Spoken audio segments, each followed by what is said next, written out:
since our last session was at a physical table. Yeah, so when they meet Khalid, he's able to just share with them that when Barathon died, it left like this kind of vacuum in his celestial space that he ruled. It left this presence open, and so all of those celestial beings, some people may call them demons, whatever principalities, are kind of starving on energy and begin to die off. And so they only have one place to go, and so now they are now coming through those portals, trying to reassert themselves in the Ashlands. And in the early days after he had just gone, after Barathon was removed, that's what the Joyfall was kind of a part of, is this massive descent of these creatures onto the Ashlands, which caused this like permanent, like during the day, their presence was so strong that people could not leave their homes, or they would be lost in the light. They would be kind of eaten up. And no one knows, from up until this point, you all have been like, well, why did that go on for 500 years, and why did the like Joyfall suddenly just go away? And Khalid is able to explain that, and he now understands that the Orishas, that during that time, the ancestors of all creatures who had gone on and passed, were actually the reason why they were fighting, almost like a spiritual battle or a war of presence to push the Joyfall out. But when they finally did, it left all the ancestors extremely weak, because these spirits don't really die, but they kind of all like were dying or experiencing this great turmoil and then going back to their source, and that source being the Orishas. And so the Orishas haven't had a great presence. We talk about how you don't see the Orishas just appearing left and right, is because they're tending to the souls of those who have been through this great traumatic experience. And therefore this leaves Ashlands open to a lot of different movement of different spiritual. They're still there. They still have Olorun still has his power. All of these gods still have their power, but they just don't interject like that. And then that has left the Azure which are a type of sinister or chaotic spirits, who might be the Ekbalon of demons, to start to stand in the tide and fight these joyous ones as they arrive. And so that's why somebody like Zathea that you met at the Queen's when you all were meeting in Daru is one of those kind of like chaotic foes who's like, I'm a bad guy, but truce right now. Like these are guys that I don't like more. How do we work together, kind of deal? And so even the Orishas are starting to see and let the Azure play a bit more, because they know that they will at least work on their behalf. But the Azure clearly can't do it alone, and that it does seem like the greatest foe against the demons would be the dragons. The greatest foe against the Azure would be the dragons. And so what Khalid is basically tells them is that the problem, because dragons are so the way they see the world, the problem is trying to get them to get up and do something about it. Trying to whip them into a frenzy is very difficult. It's been a very long time since the dragons don't tend to unite like that. They don't get on the same page like that. And so this is a chance for you all. Khalid is pretty much kind of bringing you on. He talks about early on, he talked about kind of testing the group, and then and everybody was like, oh, he's gonna fight us, but he's just like, if you will be tested to have this audience with Naomi, and then from there we can kind of talk about she needs to know whether you are the right kind of humanoids to be able to even be in the presence of dragons, kind of deal. Do you have the worthiness to be in the presence of such great beings? And that's where we're at. Long story long. But if you guys want to add anything to that, I'm gonna make a drink, grab a water, and then we can jump in. But at least it will give us also a chance to Sylvia, right? We'll get a chance to, because we really have not met or talked to Sylvia. She's been pretty quiet, right, since the first meet, which is 2 sessions ago since we met her. She was in the flitter last time, so this may give you a chance to just talk to Karasi and Takula a bit. I'm not saying I'm gonna make tonight a big, you guys just need to role play together. Definitely got a session planned for you, but I'll open it with a chance for you all to kind of get some of that out maybe, and then we can kind of get into the options laid out before you. Cool. Good. Cool. I'll be right back. Yeah, sounds good. How long have we been on the road for? Like traveling to get to this place in the first place? Good I think question. like 3 days. Let me see. I believe you are right, Colin. 1, 2, 3, 1, 2, 3, 4.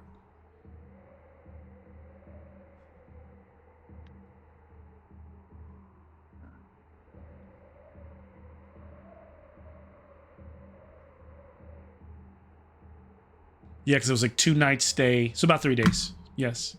3 days. Okay. Mm-hmm. So not too much time has passed since. Yeah, not too much time. So she would still be like a bit of a, a stranger, right, to the group and everything. And so, yeah. All right.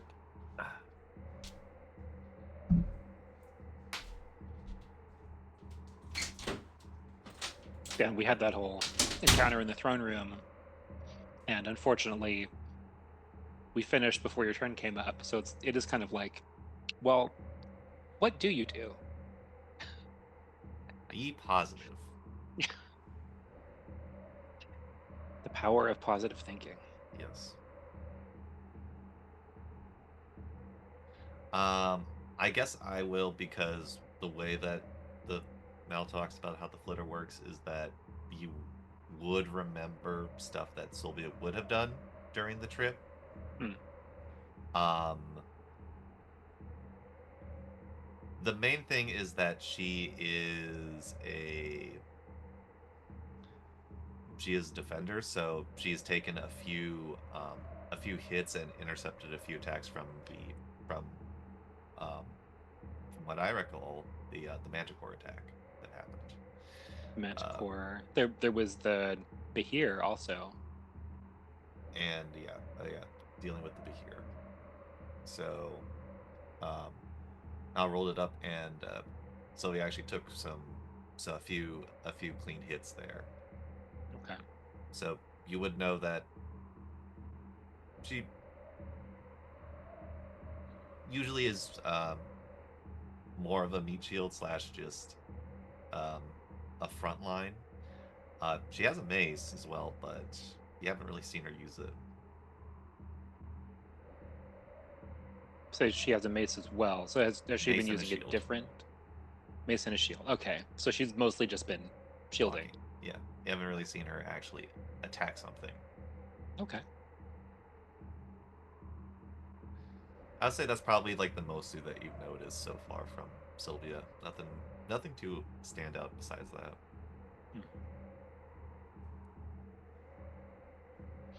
And you are the squire Of Dakar, yes. Okay. That's the whole reason why she's here, is because you got sent Sylvia instead of as help from the Alora. Ah. Right, because Dakar needs to stay and protect her. Right. Okay.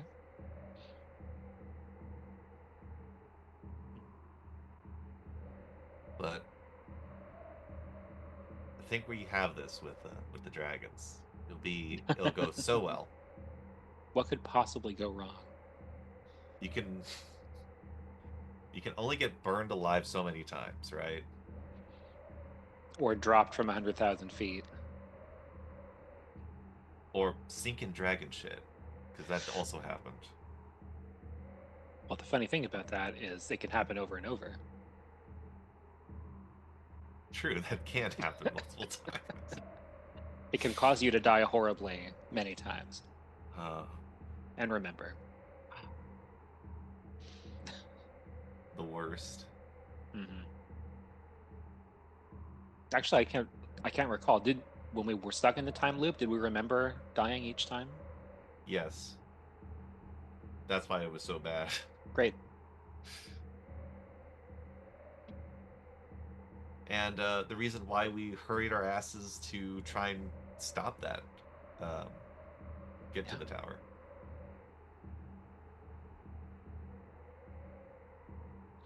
I forget. Was Karasi there for the dragon? That was not the. No. Okay.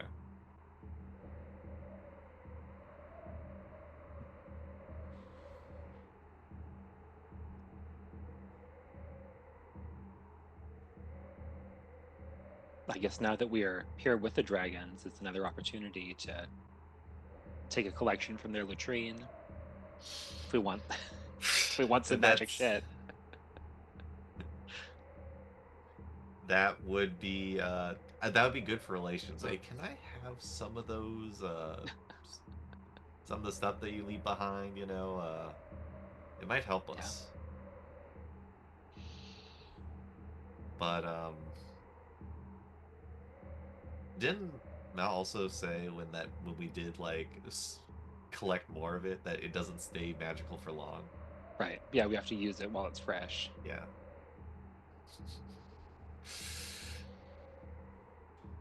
That's I just don't know.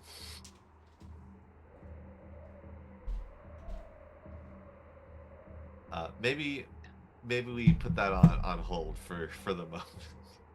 Yeah, put it on the back burner.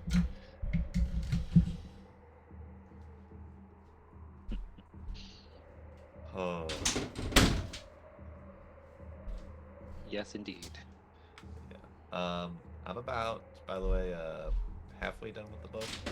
Oh, okay. You're probably gonna pass me because you just started, no? Yeah. Yeah. Yeah. So, but it's a very interesting writing style. Yeah. It's a little hard to follow.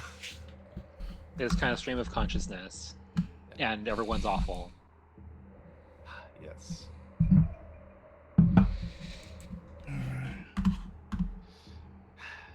How many dead babies do we need?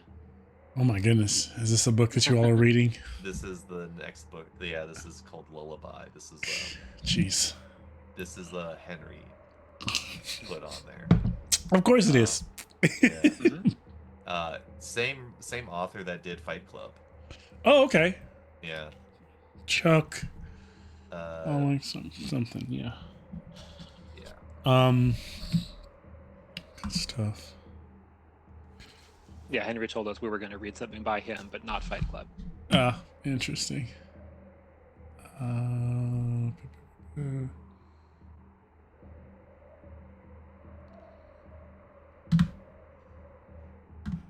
Is it interesting so far? Is it, or did you all have finished it? It sounds like some of you finished it, huh?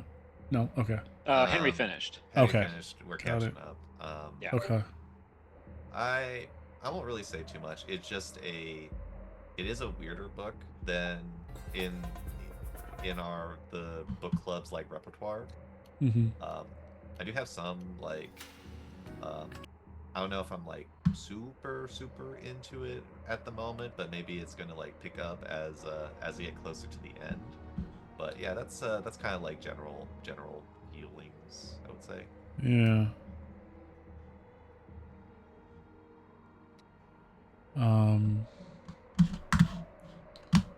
Let's see here. So, I guess since I have the map up on the screen there, you know, just showing in relation to Daru where we've gone. These are the two branching paths. I think actually you all don't even really need this one. I can actually delete it, but you all took this path. And you found yourself kind of unlocked. I've kind of updated the map to now represent the Twera uplands and like where we find ourselves. This is also in this mountain range where the Mikibi dwarves, their stronghold, or also where their culture reside, their civilization resides. So you might be meeting some dwarves soon enough at some point. But yeah, so this is kind of a trip that's been taken, and I think I described the ending of last session that you all went into the mountain and kind of went up some passageways on the back of the giant arachnid Khalid, and then came out on another side of the mountain, like on a cliff, but like in this vast area that you could at least you like feel like you are in a completely different world, where like pockets of earth have been upended and literally float as defying gravity, misty and almost to a point where, you know, this elevation takes a minute for your constitution, your heart and your lungs to catch up with where you're at, but it's also so breathtaking, literally breathtaking and beautiful. And then you see the great whim weaving through the clouds, and she lands on this floating platform and kind of acknowledges you all. And that was kind of where we had left, the impact that we had left the scene. And now we pick up, if we were to start today's session, in a different place. You don't just pick up right there talking to Naomi. It's almost as though Naomi didn't speak to you. She almost gestured in that moment for Khalid to kind of like continue on with him. And essentially moments later, she took you to a plateau or on the mountain where there were three wyverns, these very like pale, like almost like white dragons, but like they have the white and blue dragons that are also cloud dragons. And what distinctly makes the cloud dragons is that many of them have both four horns, two horns that come out the top of the head, and then two horns that come out of the bottom, like a jaw area and hook around.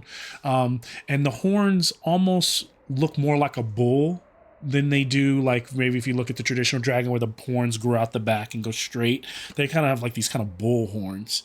And so these are wyverns because they don't have the four, so that's what makes them a little bit different from dragons, but they still seem to be offspring of these similar color scheme and everything, and meaning that they don't have four limbs and wings, but just two long pterodactyl type wings, but the bodies of dragons. So you climb aboard, you all kind of divvy up. Now you three would find yourself on one of these wyverns, and end up taking off. So you're no longer riding on Khalid's back. He's turned into his humanoid form, and he's on one of them with you.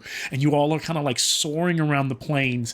And in the distance, there's this, you know, a higher peak, a mountain that's even higher than the one that you just climbed. And you seem to be headed there.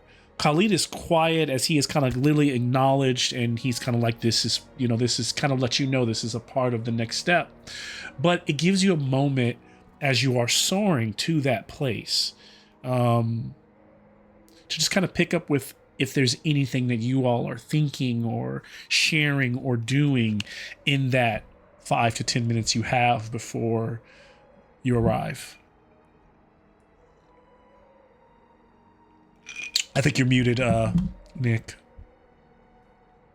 Or maybe you're not muted. Okay, yeah, there you go. Yeah, I yeah. Yeah. Okay.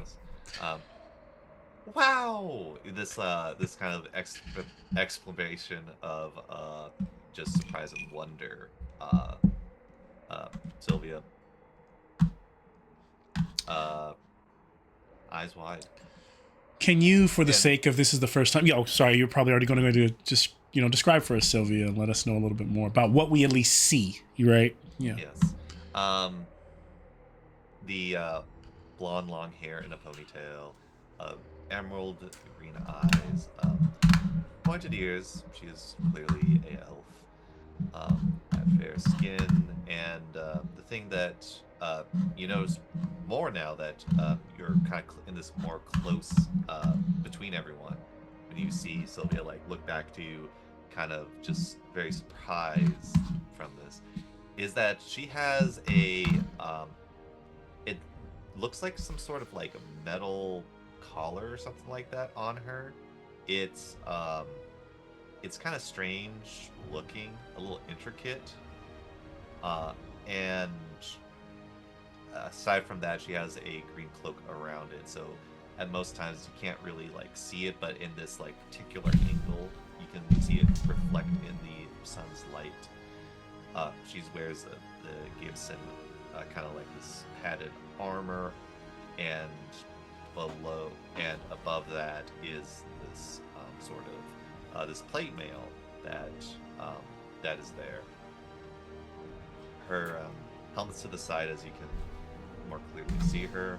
On her hip is a short a mace, and on her back is a quite well decorated shield that looks kind of ceremonial.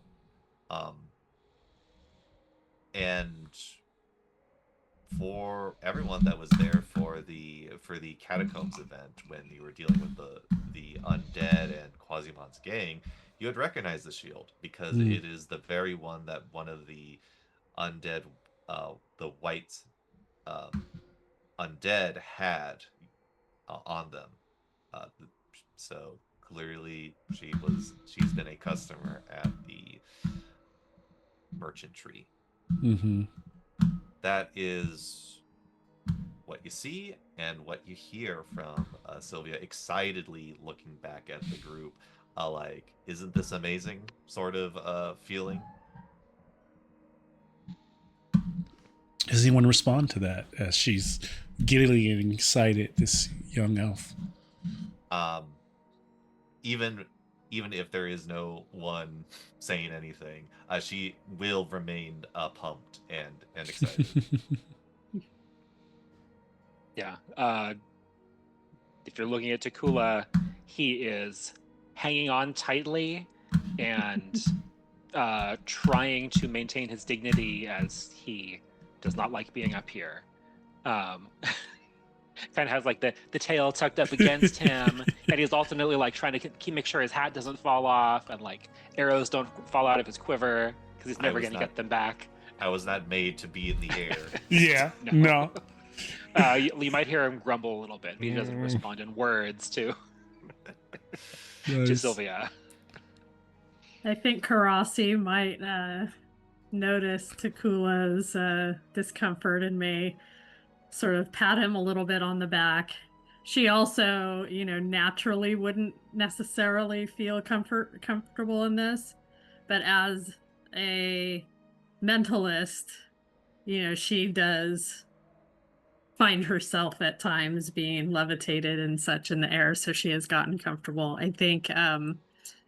But she also has just sort of this sense of maybe not excitement, but definitely a little bit shocked, a little bit awed by the scene in front of her, and a bit, so she's more on the quiet side of a little bit overwhelmed, but I think she's just taking it all in.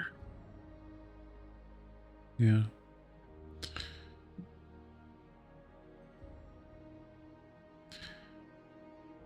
As the wyverns fly, the two that have your friends, all your other friends on them, almost disappear into the clouds. And not that they go anywhere, but in the flitter, you begin to like lose focus of them as you focus on one another and what's before you. The wind kind of howls around you like this living thing, and suddenly the feet of that creature strike these ancient platform that is carved into the stone side of the mountain face, and there's a flat area, and what looms before you is a large opening to a cavern, large enough for even the great rim to fit through. So very vast for you all. Looks like a gaping maw in front of you, and this highest peak. This is higher than where you came from, and everything below you is just swallowed in clouds, right? And you can see Naomi circling above you, but just like in the light of the sun, just kind of going around and not even descending. And Khalid is now, in this, this human form, stepping off and kind of gesturing for you, helping you all one at a time. The cold bites appear. Each of you can kind of see your breath. And your lungs are still straining a bit, but slowly, like I said, getting used to it. And then there's these ancient kind of sketching and writing in the ground that you've come to find are the glyphs or the ancient language of the dwarves, or definitely the Mikabe dwarves, and they're different signs, and it feels like the mountain, itself is kind of a place, you realize it's a place of testing, a place of seeing if you wonder if you are even worthy to kind of be standing here. And then Khalid beckons for you to step into the darkness. Do you go? Jump through. Mm-hmm. Yeah. So as you all walk through, this cavern opens up it's something vast, and it's more than a cave, right? It's a chamber, and the air is quiet, and it's dark very much for a moment, and you walk through this, like, this cavernous hall, and it suddenly opens up into a space, and there's a light in the middle of this large, I would probably say the room itself is cylindrical or circular, and it is we're probably about 120 feet, in diameter. So it's very large. And at the center of it is a glowing light. And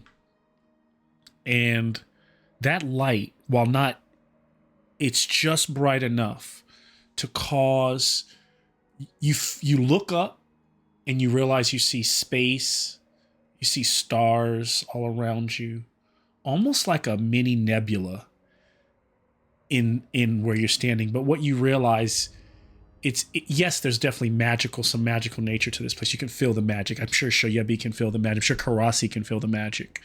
But you realize they're not really stars, but like the little minerals and the crystals that are embedded in the rock above. There are so many, they reflect like stars, and you're so high that this cavernous space almost has its own little pockets of clouds that like sit above in the highest parts. So it feels like you're somewhere like you're otherworldly, even though you are inside. And you realize that the entire cavern is carved in a cylinder, and you are, if it was a cylinder or circle like what's behind Nick, and imagine if you cut a direct line through his circle, you're standing at the center platform. And the reason you know that is because the floor it's not completely clear like glass, but it's kind of opaque, and you can see the reflections coming through the bottom of that opaque stone. And so you are like in the center of this like cylindrical like room, and so yeah, that light emanates from the center of it, and then Khalid speaks, and then suddenly you feel the woof, woof, the landing, that ominous presence of Naomi, as she herself almost adds a bit of a glow to the room as she kind of enters and brings her head in low under the archway. And she still does not speak. She looks to Khalid. Khalid goes, "That test I spoke of, this is it. The dwarves, the Mekebe dwarves, built this place. They are fantastic builders. When the stories say they built into the heavens, this is literally what they did. But I like the stories better when you say they actually built into the heavens. But this is what I call the World Forge, or the World Engine. They presented this to Naomi and to the dragons to show that they, out of respect, not worship, but respect for beings, all beings godlike, it is meant to provide a type of simulation of what it would be like to be a god yourself.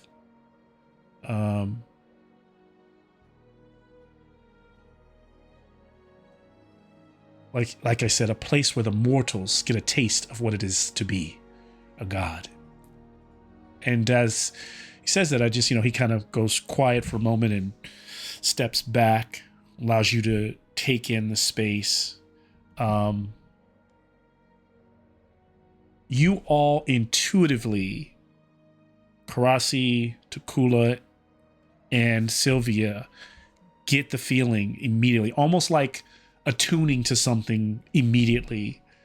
Standing in a space, there's like sigils on the ground that you it's almost like it becomes intuitive to understand that this space will allow you to control these elemental spheres that are in different passageways around the room. It's almost like in front of you in your almost like a holographic, but a spiritual, almost like in a wispy globe, almost like a crystal ball without the glass appears before you all, where you can see what the rooms of the chamber look like from beyond, right? And so what you do see is something that looks like this. Actually, if I maybe it might be easier to look at on your screens if you all are. So this is kind of this is just the main room you're in. And then if I was to take us to, let's see if I have an alchemy view. I thought I set up one.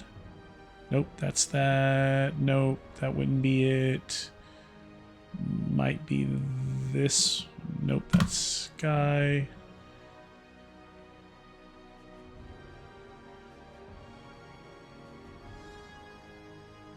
Okay, nope, that's not what I'm looking for. Almost there. Let's see if this is it. Okay. So something similar to what you see here. So you all would be in this location, right at the heart, like the center of this, standing here. That's what that large space is. And standing here, you realize you have access to these other elements that you can move. Also, I kind of got ahead of myself going back when you would have come through the space. If you would have entered, you'd have walked through this hall, and what you would have come across, I guess it would have been dark, so maybe you haven't seen it, but like you came through this space before, and you might have noticed that there were these like floating rocks that all look kind of like crumpled and like they all look damaged. You could always go back to that chamber and take a closer look at them. But now that the room is lit up a bit, like almost imagine as the presence, that light glows as you enter the center of it. It is now starting to illuminate other parts of the space. But there are elemental being, like there's one that's fire. There's one that is clearly like water. One that is of earth. One that is of wind. And then there's another one that is almost like, it doesn't have a name. It almost seems to be an absence of. And then in these other places that you see, these other white markings, these are like these sigils or markings that are in spaces. And what it looks like you would move these elements along these tracks and then drop them into those spaces where those markings are. If you also need the link to Legend Keeper, I will put that in the chat if you don't, so I don't need to necessarily hold it here the entire time. I'll put that in both our Discord and our Zoom chat right now. But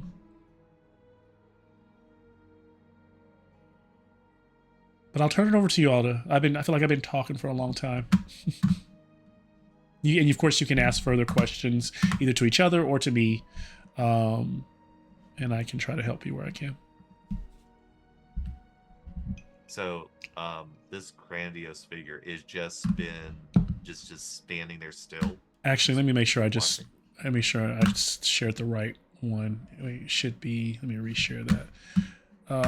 Sorry, the grandiose figure, meaning Naomi, or yeah. Yes, she's just watching. Okay.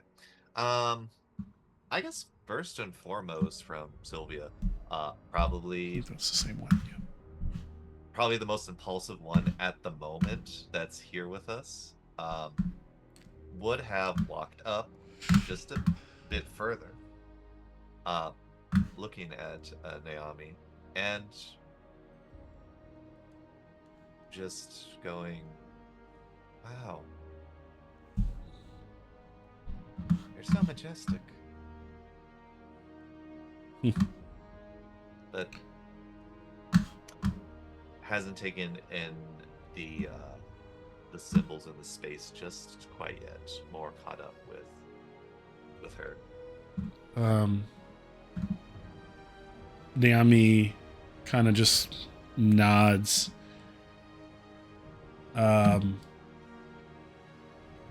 Thank you, Elven One.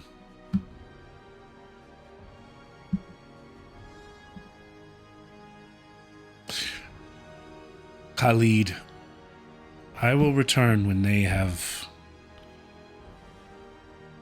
to see if they have succeeded.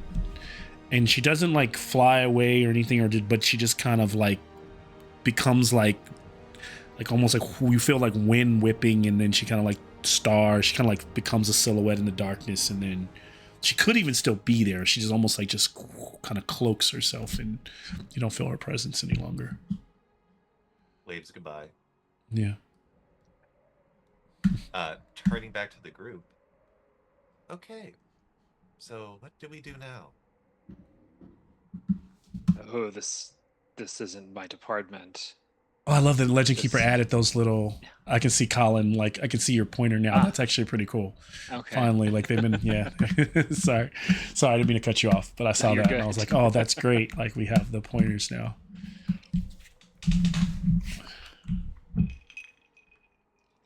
Yeah, that's cool. It's just shaking his head like, I'm not the one who experiments with these things. Harassi?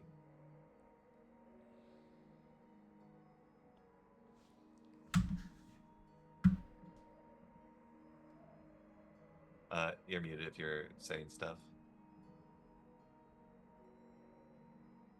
Sorry, I'm trying to see the Legend Keeper information. I'm also trying to pull up Legend Keeper. So it appears these dwarves made an entire room as a simulation to what it would be like to create a world as a god. These elements are those that are used to come together. The gallery back which we came, the one with the graced, they appear to be failed attempts, failed worlds. You're welcome to take a look at them. Yeah, I think Karasi would sort of go around the room and try to see if she can figure out the logic of this. Mm-hmm. Would you say go around the room, go around just this room, or where exactly so are we? Where are they in this? You all are where the white diamond is. Okay. So so we're in this spot. So the blue area that I'm assuming she can see. So they're in that circle there. There's that blue area right below. So remember, this blue area, this little the water symbol. Yeah. Each one of these is, so here's the thing, standing in this area attunes you to the entire space. So imagine if it makes it easier, imagine like this is your computer, your main control hub. Standing here allows you to see a holographic image of the other space, which allows you to shows you not just this space, but all spaces. So you can see it from here. This is an element. These are all elements. So there's one of water, there's fire, there's something else here, there's earth, and there's wind. This is a gallery of some type, like you said, where there are like some fallen worlds. And these are all symbols. These are all places that these actually, if these places can be moved. So basically you intuitively feel like you can move and drop these places into the spaces where, not this space, but into these spaces where they would naturally fit. They can be moved along these tracks to find their new home. And all of it is in an attempt to build. So essentially Khalid is like, you all, the dwarves are pretty much like, almost like the project is to build, you all are now gods, build your world. So she wants to go into that gallery where there's the failed worlds and look at those. So she can see sort of what maybe that would help her to see like what didn't work in those cases. Sure. Because if we're going to do something, we don't want to repeat those past mistakes. So as you walk up to these, there are floor floating rocks almost on display, a bit of light streaming from the darkness above, almost spotlighting them like a gallery, right? Like as they were in this open space, and they're just each of them is maybe about the size of a basketball, or a large rock. But as you approach them, you realize they all seem to be devastated, like almost like anti-gravity fields are like they're. You look closely, the ball itself is all broken up and crumbled, but still being held together by some kind of strange magnetic field, and that magnetic field shows the devastation that has come before. Can I have an intelligence check, Karasi? Just your regular stat, so it should be fairly high. I mean, it's, yeah. So. On the mark. Nice.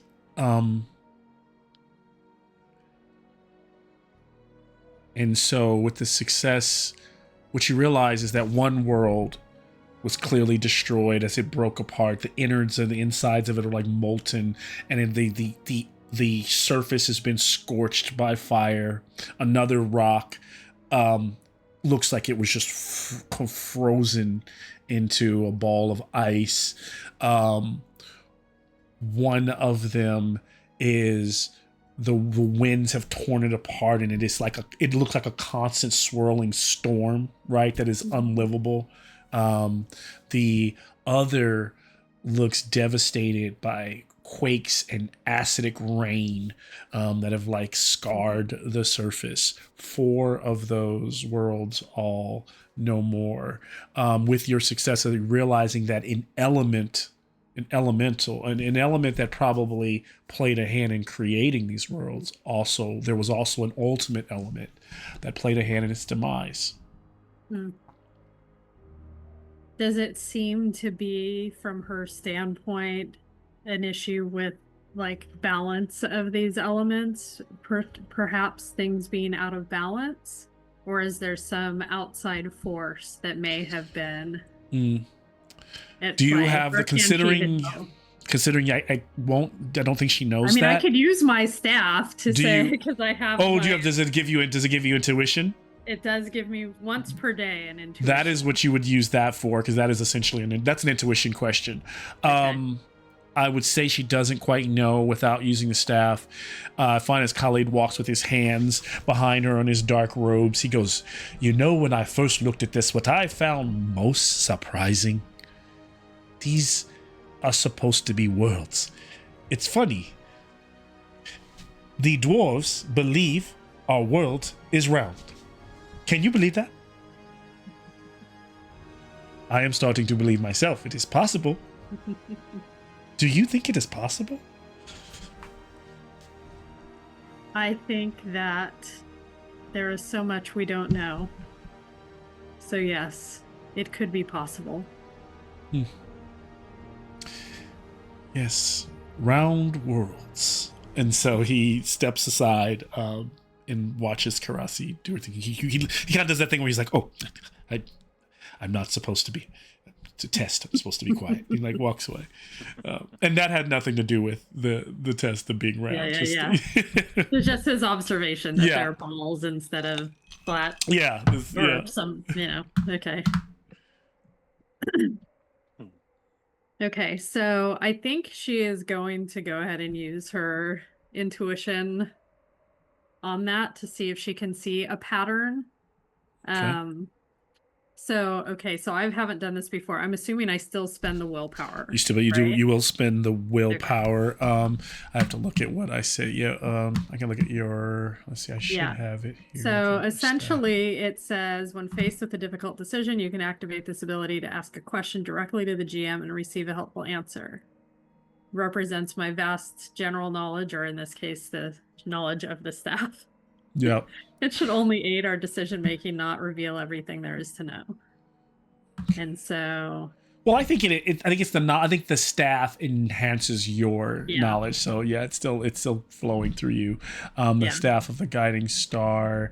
Yeah. And And my myths and legends is high enough to have this. The gilding this star anyway. staff is twisted leather, dragon and radiant star, and while holding the staff, you gain the heroic ability intuition, through which you can activate once. Okay, yeah, so just once. So then, yes, you get to ask a question, which I will try to answer as honestly as possible for your 3 willpower.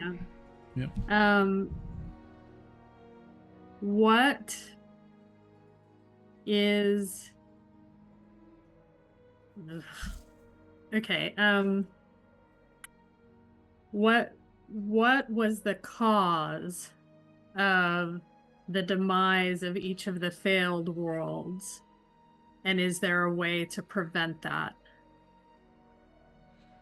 And how would we prevent that when we go through this exercise and test? So, because you're not asking this you're asking this kind of like to yourself, so right. and trying to figure out the next step. Then I think what intuitively comes back to Karasi is,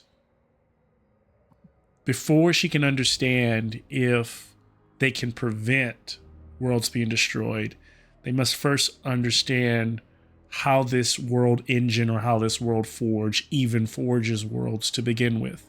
I think that the answer to her question lies in better understanding the markings in each of those spaces that the elements are supposed to infuse with. So so here's what I will answer. With a little bit of time, Karasi is able to decipher that these markings mean certain things. So this marking here is good. It is things that are good or holy. It's what it means in Mekebe, right? Good, holy. This sign here on this, I had moved this, actually. Let me, can I move it back, actually? Oh, hold on here. Nope, that's where it lives now. Yeah, let me move it back to here. But this sign here means law, like law, justice, order. Okay. This sign, you now realize, this is essentially a graveyard for failed worlds, which is not a sign. This sign here appears to be, it means destructor or destruction. This sign here means evil, or almost opposite of good. And this sign here means chaos. Okay. So the opposite of the law sign. And for this, think of a puzzle, whatever, these spaces, don't have to worry about them. Think of this as just like the big center of the world engine. And both of these spaces essentially operate the same. You could stand in that space in that other room there, and it would do the same thing as you're standing here.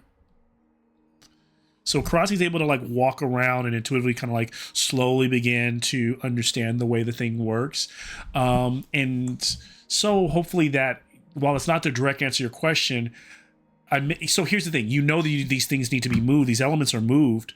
So yeah, what happens when you put an element in evil versus good, right? Or chaos versus law? And so maybe that does have something to do with how to keep something from becoming each world ending. But so far, I don't, even with that question, I think you need to better understand the engine before that can be answered. So that's what I can tell you. So she's not immediately seeing what the flaws were. It's just making a bit more sense of what the symbols mean. Yeah.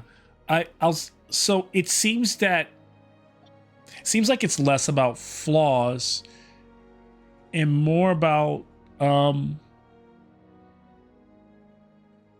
give me a myths and legends check. And I want asking the wrong question. And that's going to be a bane. Well, except I think the staff gives me a boon, so I might be rolling a... There you go. Straight roll. Yes, I get a straight roll.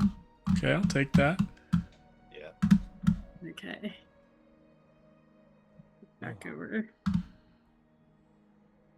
Oh my gosh, alchemy. Come on, you can do it.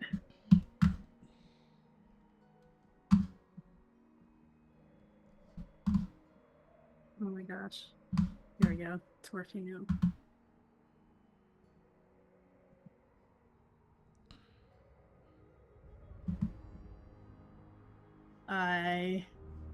Looks like I got a success.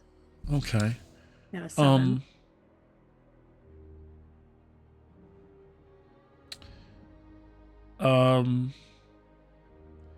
Here's what I'll say. Karasi realizes every single one of those worlds ended by one of the elements.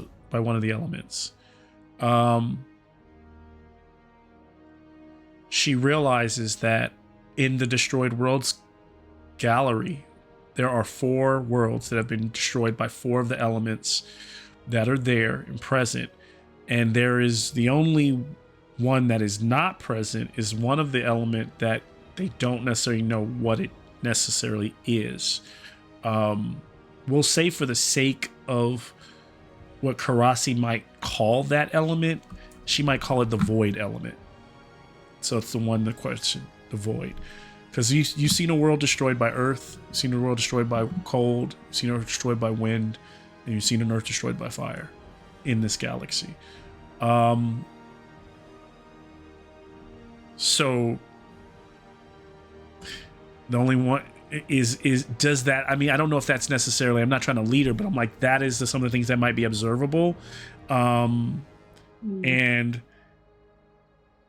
because I think the question that she's asking is hard for me to answer. It essentially is, because essentially what, I guess the question is, Karasi's approaching it, assuming that is there a way that something, do worlds all die, or is there a way to save a world from dying eventually? You know, it's, Karasi could almost be starting to ask his philosophical questions. It's like, is there a person that can live forever? And if so, is there a world that can live forever?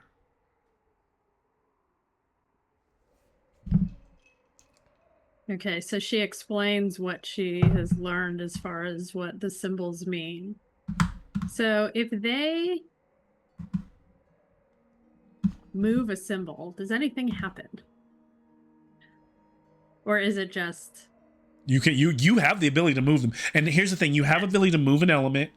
All of you have the ability to move elements. I know. I wish you guys could actually move them, like I was using, but you could just tell me where you want to move the element. But you can only move one element. The only rule is you can only move one element at a time, so they can't be like moved at the same time. So it's almost like you move elements to symbols, not symbols to elements. You move elements to symbols. Like when I move the wind, so it would be similar. Like if that's what I did, I would be moving wind to law, right, and locking wind into law. Or I can move wind into good, or I can move wind into destructor. That kind of thing.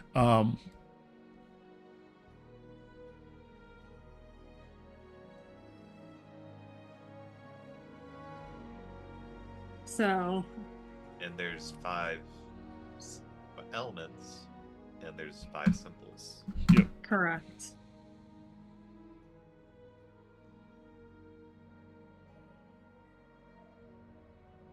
So, and I will say the answer to your question is really on the board. Is yeah. Mm-hmm. Okay. And we can have that discussion later after the game if we. I think this makes this floating thing make more sense, and seems like we have a way forward. So we just need element go in symbol match up with an element, right? Or wait a minute. Where do they go?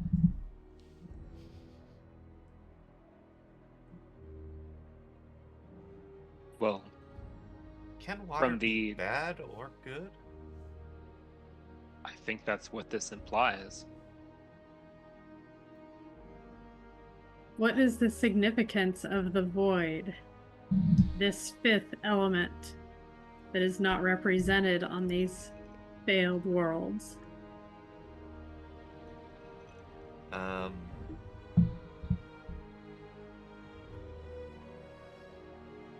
Sylvia looks at the simple void.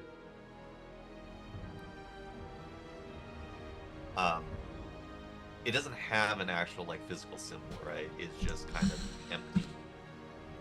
Yeah, it's I'll say to make it would, so if you walked these halls, Sylvia, or if you stood and you tried to, if you stood here in the center platform and kind of Minority Report pushed in with your magical ability and looked at it, it would look kind of like a mini, whereas the fire looks like a fire swirling fireball, right? And each of them look like what they are. This one would look like like space, like just like almost like nothing with stars inside of it. Almost like literally void, a mini little galaxy unto itself. Looks empty. Nothingness.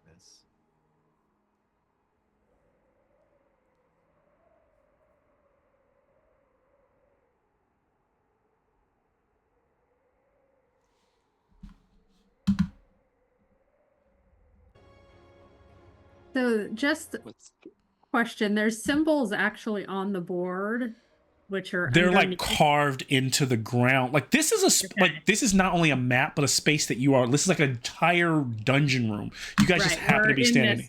Yeah, so you could walk around it even if you want. You could leave this room. You're not only embodying that place, but you're also looking at that place, right? And so you could even walk those halls. And so these are just like giant orbs that can be moved. So when you like stand there, you like orchestrate them, you move them through those halls to that space where they will hover above that symbol that's on the floor. And I think at this point you realize they will infuse. And I guess at this point you all don't know what will happen until you move the first one. Well, that's what the question was. Like, do we want to just move one and see what happens, or is that like gonna fail the test because we're just guessing? Do we need to figure it out first? Yeah.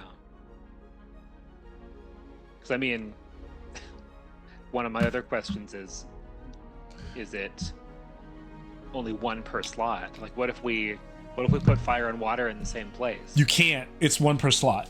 So you can't you can't put multiple into the same slot. So you can't start stacking them all in good. You'd have to decide, does fire go in good? Does water go in good? You know, like if that's what you want to do, right? Or maybe you wanted to see what happens if you put one of them in the bad thing, like, right? Or in evil. What does it mean to just take an element and put it into evil? Like, what does that even mean? But so I think you're going to have to find that out by moving the first one. Also, is music playing for all of you? I probably no. Yeah. Okay, Yeah. just making sure. Okay. I hear. Cool. Yeah.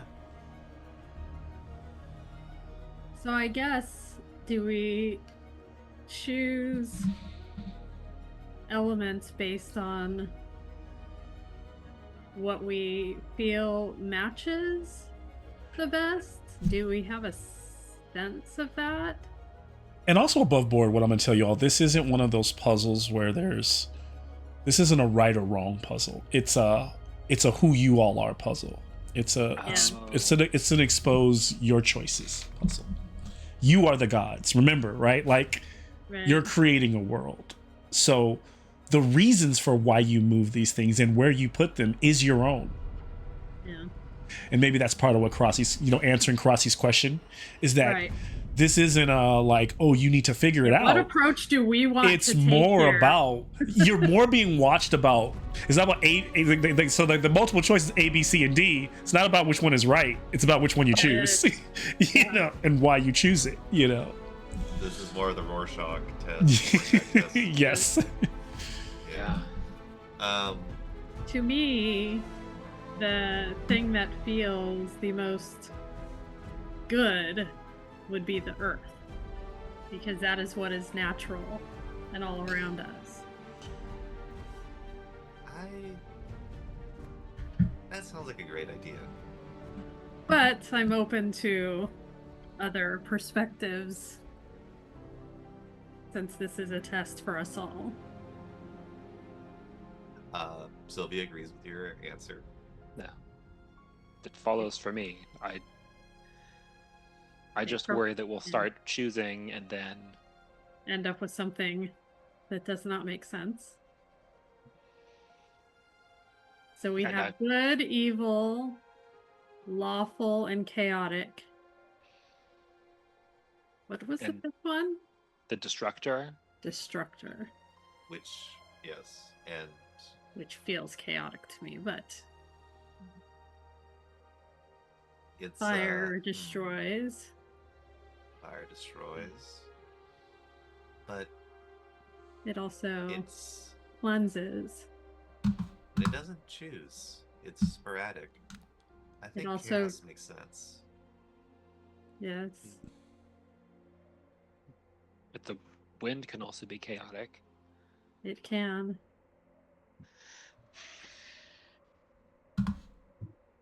And so can water.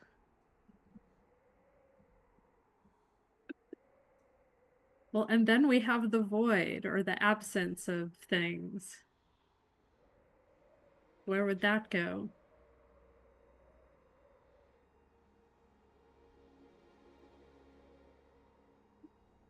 Well, I'm stuck on.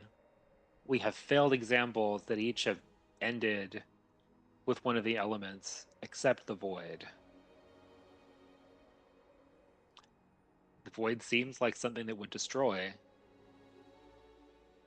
But then this is about what we would choose, not what makes sense. Yeah. The void could also be considered lawful in that it is. It is. It just is. Does it have an effect on things, this void?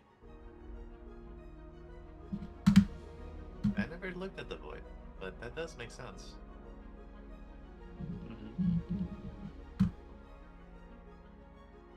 Should I Because put then that in for lawful? me, fire could also then be the destructor. Hmm. It is good at destroying things, unmaking them. That is true. Do the lines mean anything? Are there any patterns in the line? For you all's sake, no. The- It doesn't. There doesn't appear. there to be isn't any like an pattern. like a way to, you don't have to. Yeah, they're just There's not. This just is think a of them. maze. They're just the tracks that things move along to get to where you're going to move them. So I'm saying that just so you know that moving this Yeah. to moving the fire over here, how it gets there has no Okay. play Do on we- things. Do But we it- know, yeah. based upon what we see, whether moving something into a space means we cannot change our minds and move it to a different space? Like, once it's moved, is it locked in?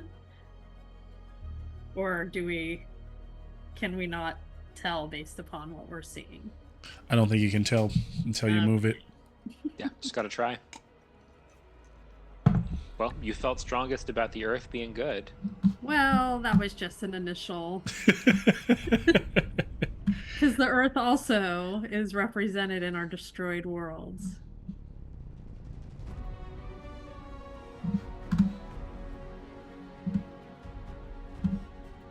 Does anybody feel strongly about any positions? Or feel that they would be correct?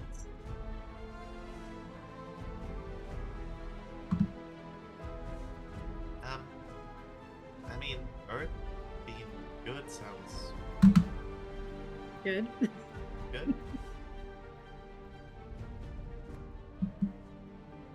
So Yes. where would we move? Where would we be moving Earth? To good. To good. Earth good. Earth to good. All right. So the moved Earth will be, so someone stands and you begin to move Earth along track, and then you feel it lock in to where good is, and the space you all are in gets really bright, and suddenly, as it locks in, you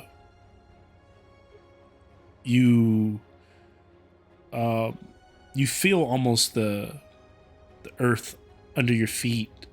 You feel connected to it. And then you hear this voice roll. It's not Naomi's voice. It's not Khalid's voice, but this omnipresent, maybe it's part of the world engine, this simulated godlike voice says, when the world was born, there was only the earth. And it was pure. And it was the foundation. And it was holy.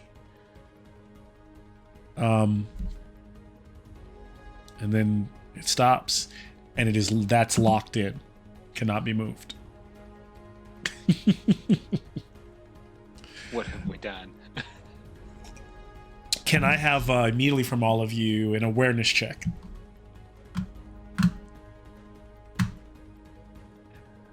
No. Yes. Fail. Okay. Can push or not, but You can get the thing to scroll. Come on. I may accidentally roll something wrong. Hold on a minute. Awareness is not my forte. Why will this not roll? Actually, there's a lot of things not my forte. Okay. See if this works now. I succeeded. nice. I am aware. And so what happens, Karasi, is you kind of like begin to use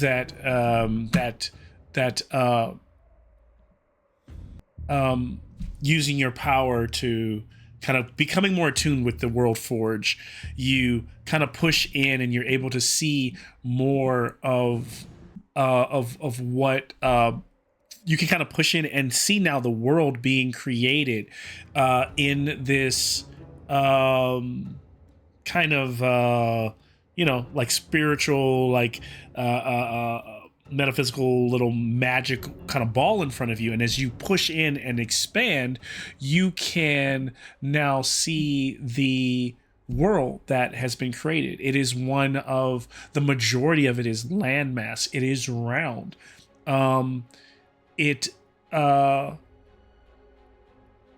landmass of greenery and rocky hills and mountains and trees, you are beginning to see the first remnants of your creatures springing forth and crawling out of the dirt in the trees and the mountains.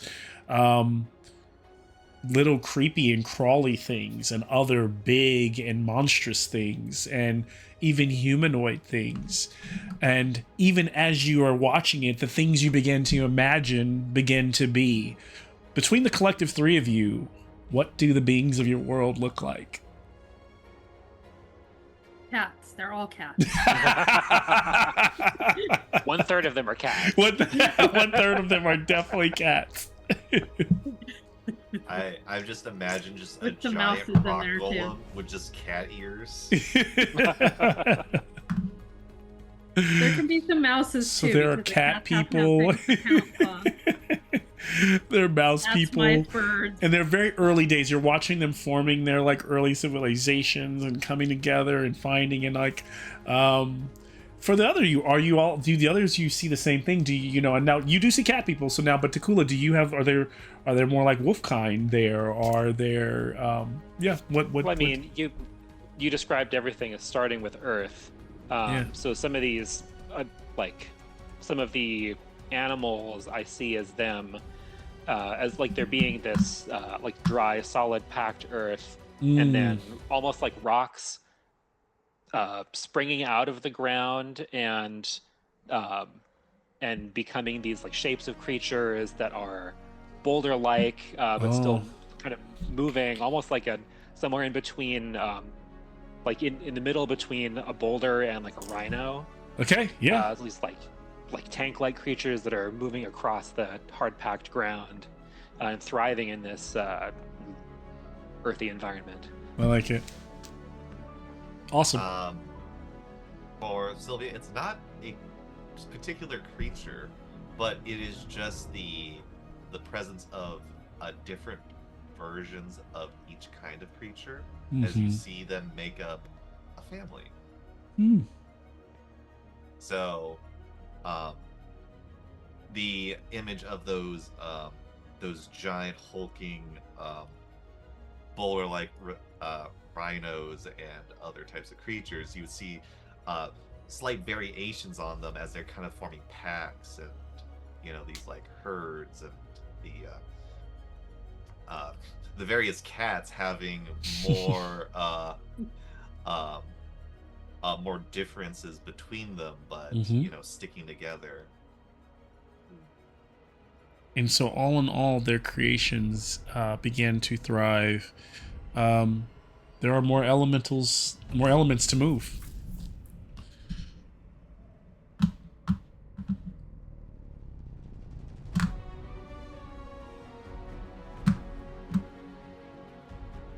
What is the next location that we want to fill? Wonder if the order means something. I could have thought of that ahead of time. No. Yeah. I mean, for me, since water is ever changing, I feel like it fits with chaos. It could. We could do that. That sounds What would go into good. the lawful area? That's hard to say. You suggested the void earlier. Yeah.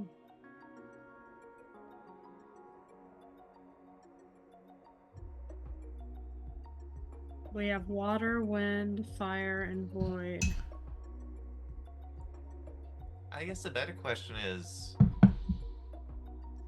what's going to go in Destructor? Fire? Maybe? It seems like it fits.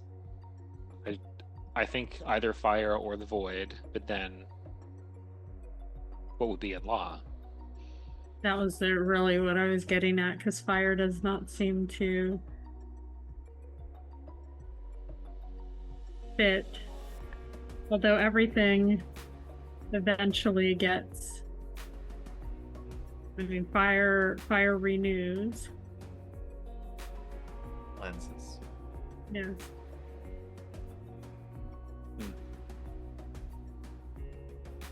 A puzzle indeed.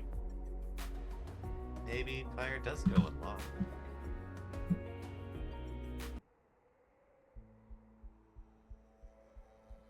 I think there's not meant to be a wrong answer.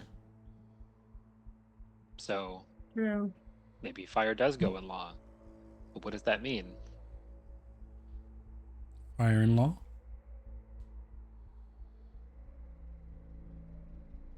I think you mentioned water and chaos.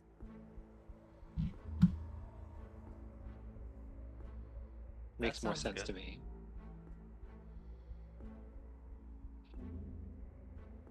Right. Let's put water in chaos.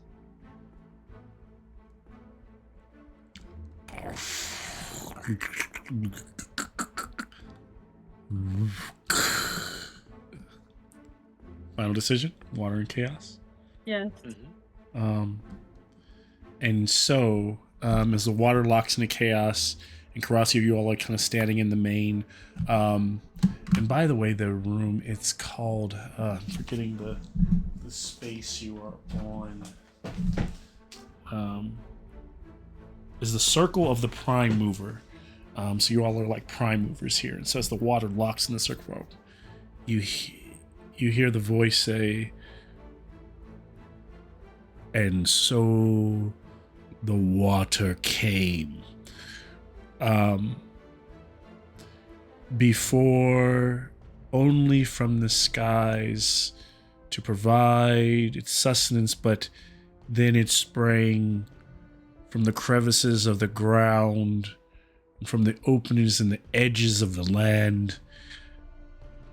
And it was both glorious and chaotic and dangerous. And as you kind of like push in, you can see the creatures of your world, some of the rocky creatures being rushed as like tsunamis of water crash into like the sides of mountains as the waters erode things and as they kind of reshape the land, and suddenly land masses over time break apart but then resettle in, and you realize that the cat folk either venture away from the water or in herds and then start to live in different parts, but soon begin to also use the water, use the rivers, use the things as sustenance and build around them. And so the chaotic waters persist and are locked in.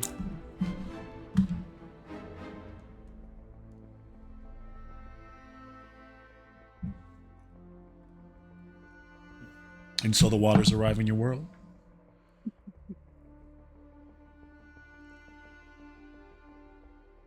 Good. So we have law, evil, and destruction. Those are what's left.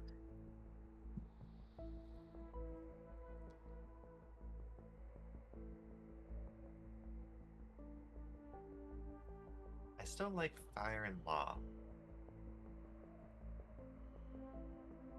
Fire and law. What will be evil? Wind. I think Wind that leaves wind. Yeah, I'm not sure how wind or is the evil, void? but then wind is destructor. Or fire is the structure.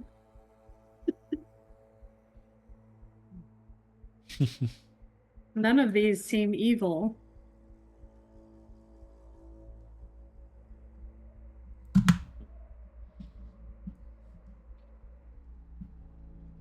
And I think we just have to choose.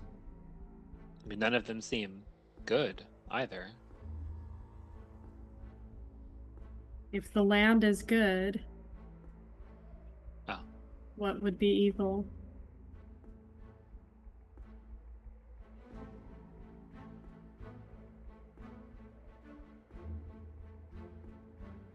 Is the air opposite of the land?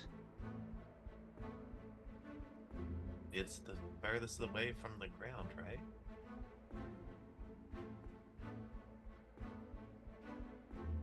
If we're going by opposites, then I think that would make air evil. Unless the void is evil, because everything else is something, and that is nothing.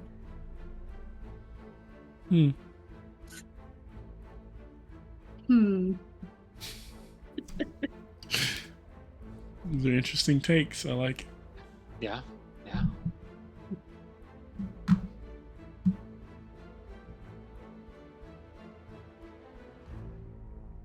Well, I am just why would there be examples of the failures all destroyed by one of the elements if we weren't supposed to learn from them?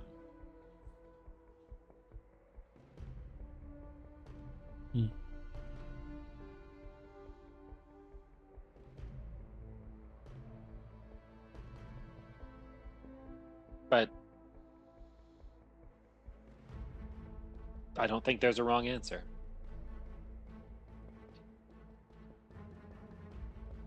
So what, you say the void is evil? Evil is the hardest one for me to place. Because I can see where the others could fit in different places. do we want to put one somewhere else to leave evil up for last?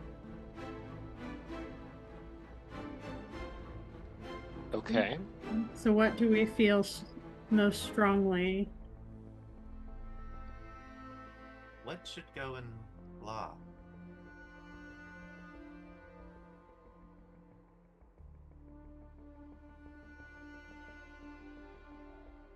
Well, you said fire. I don't understand it, but you said it. Mm-hmm. We also suggested void.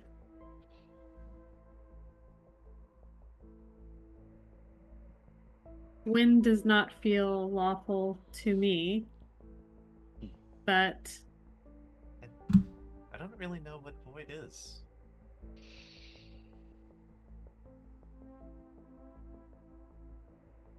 I Like this mean, void. all must breathe. I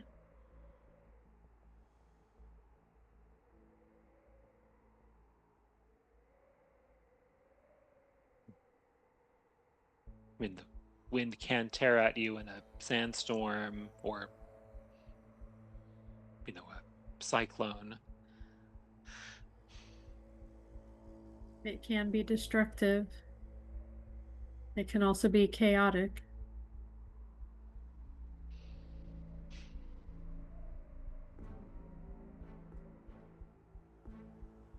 Well, I feel like the void as law does make more sense to me.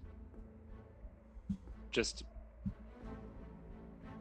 you can expect, you can know what to expect from nothingness. That is true. That sounds good.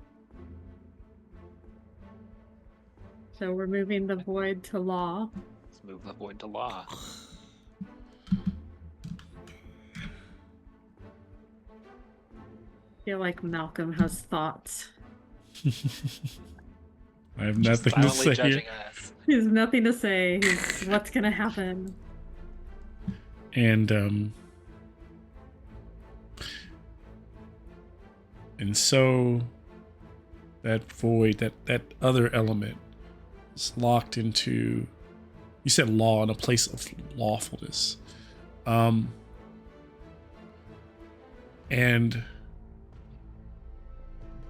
as that locks in, you begin to see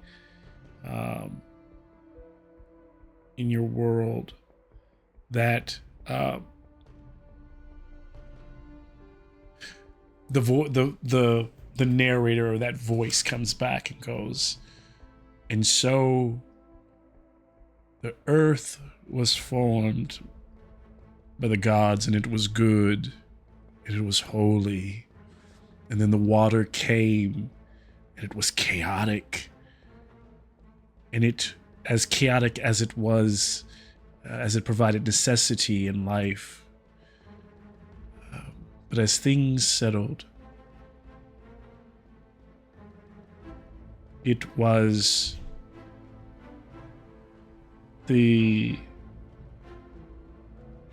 those living creatures' ability to look to the stars, to find purpose in them, to call out, and to even wield and pull at the essence of magic to create law and order in this chaotic world.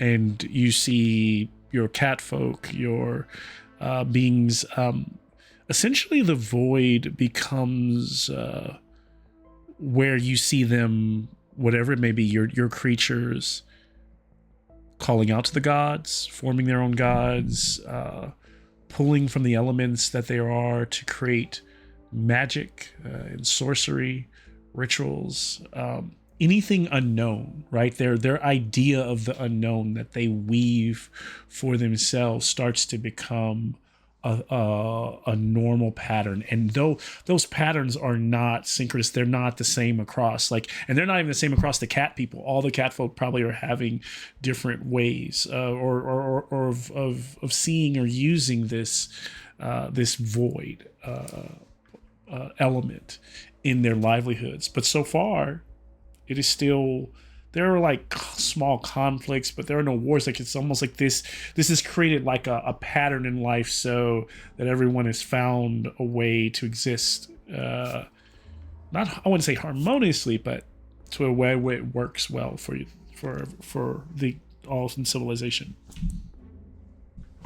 until the void is locked in. We are left with wind and fire. I will literally call it void, or the... What next? I'll even just call it magic. Okay.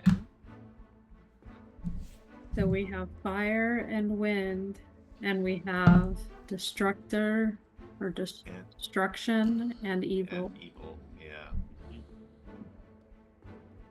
So really the question is, which one would be better suited for destructor? Because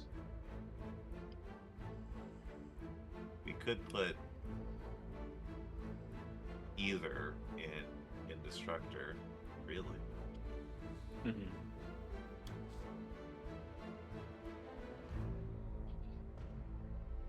And we've seen worlds destroyed by both. That is true.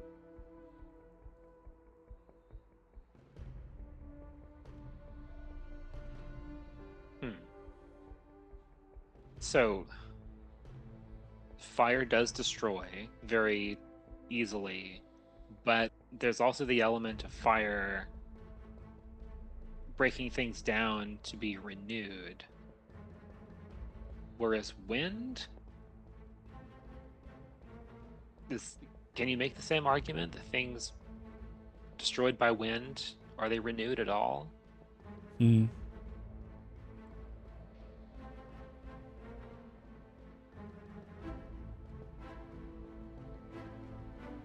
I can't think of one.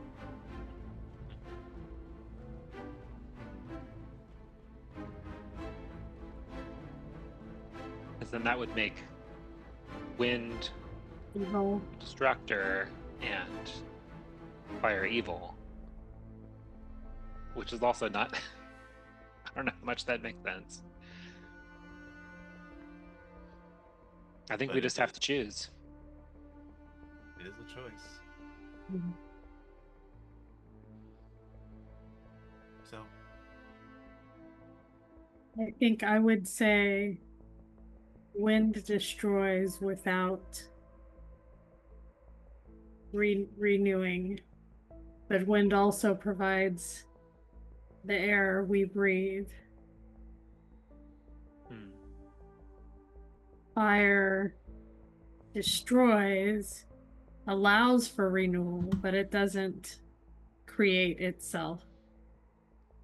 It doesn't provide, it doesn't give. So perhaps fire is the more evil of the two. It warms, but yeah, it keeps me. Sorry, I shouldn't be interjecting. I shouldn't be interjecting. That was a slipping.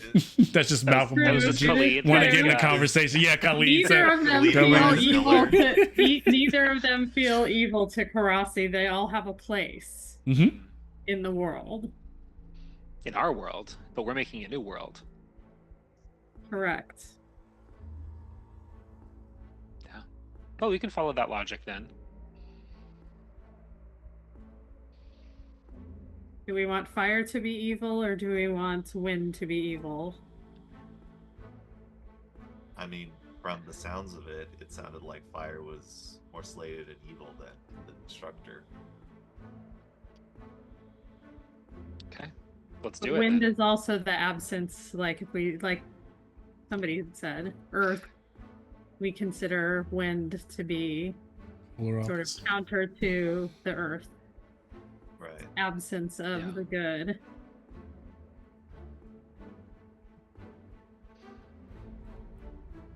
Okay. So she could see it either way, which is super helpful. I think we just need to decide. Does anybody have a initial feeling of where we want our world to go?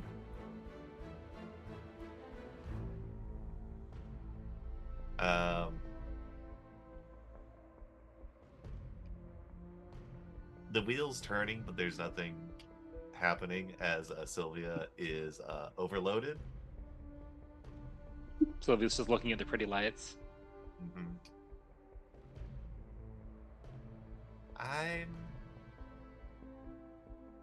Yeah.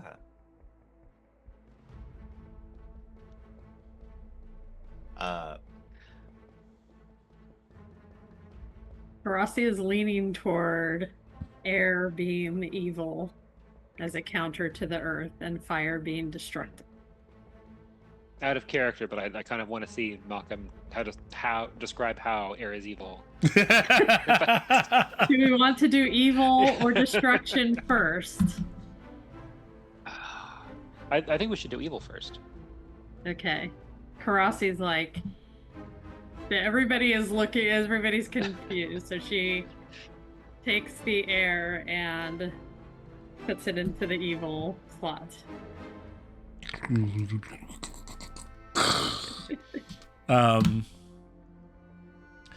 And so the How air welcome is locked in to a space of designated for evil. And I guess what you all realize over this course of time, it's not that the elements represent good or evil. They represent time spans, places in time where when the world began, it was earth, and the earth was good and it was holy.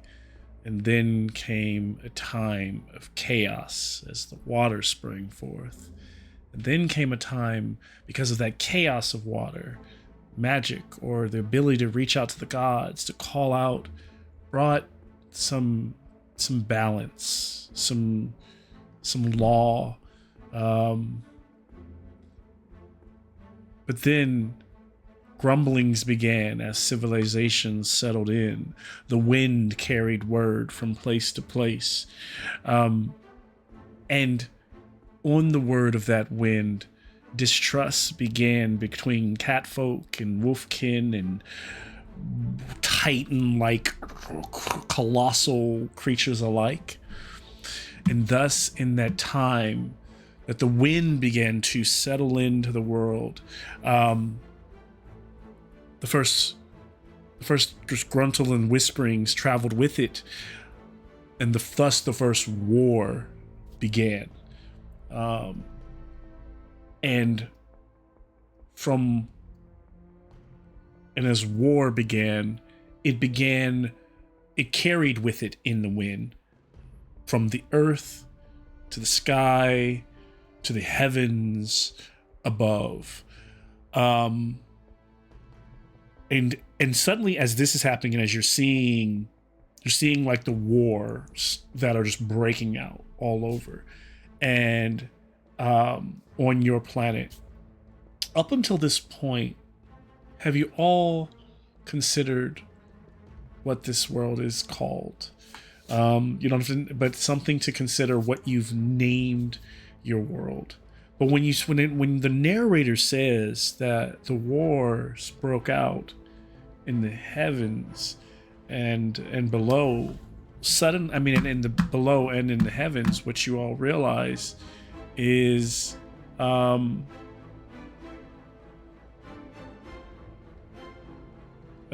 trying to see my alchemy.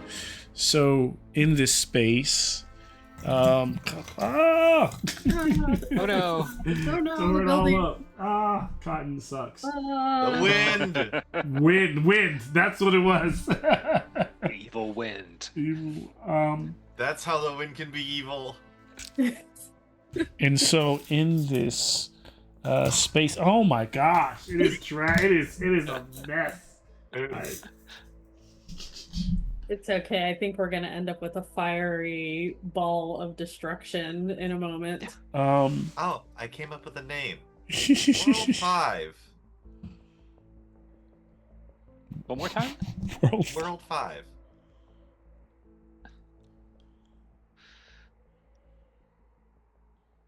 Uh-oh. What are those? Oh. I have a bad feeling we're going to be fighting them. Like elementals or something?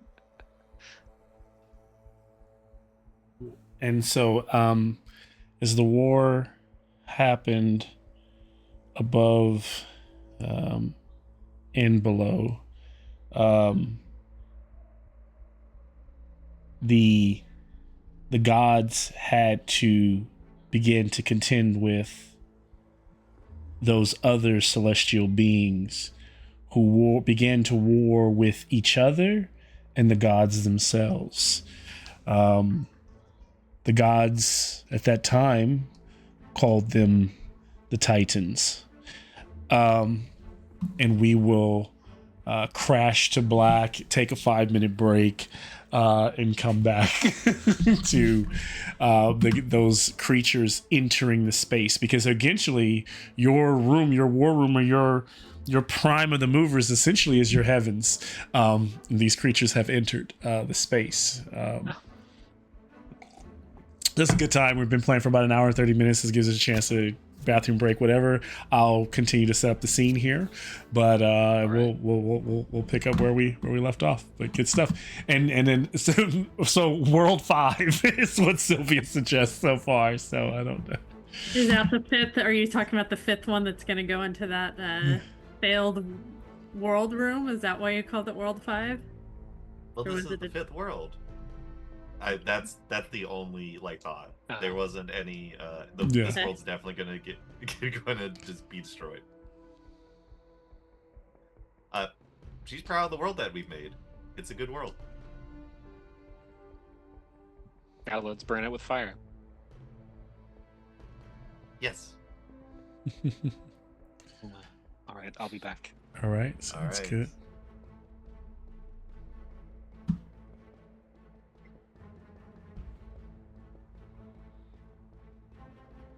All good. All good. I like this. It's interesting to see the decisions being made for the world.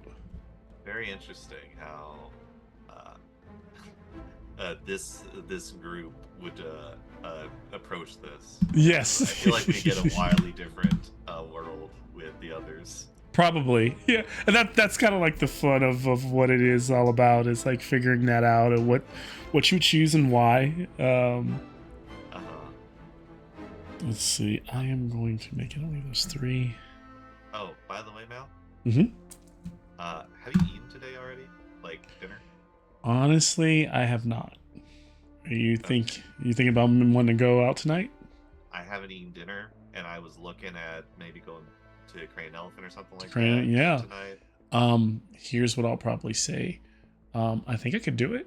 I just got to make sure Emery is, because my wife has had Emery all day. Hopefully, as long as she's like everyone's sleep good, then I can sneak out. Okay. So yeah, we can always do like a later later night thing if you want. yeah. Like, No. I think so. Like, let's see. So if we want to do around like 12 or something like that, probably be cool. I'm down. Yeah, I'm probably down for that.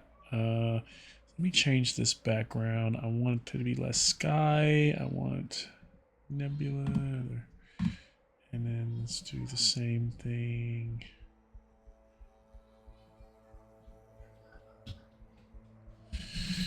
I'll be back. I actually hear them right now. Let me go make sure she's okay. Okay.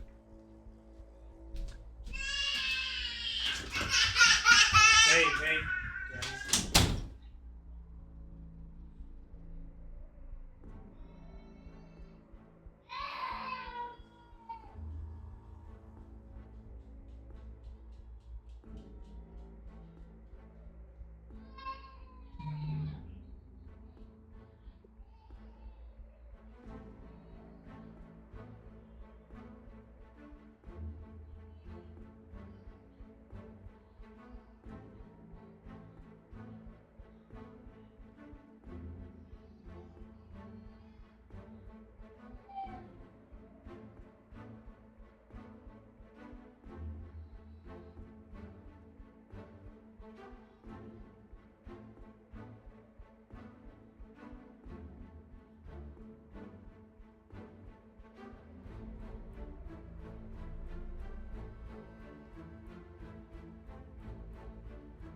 right, back.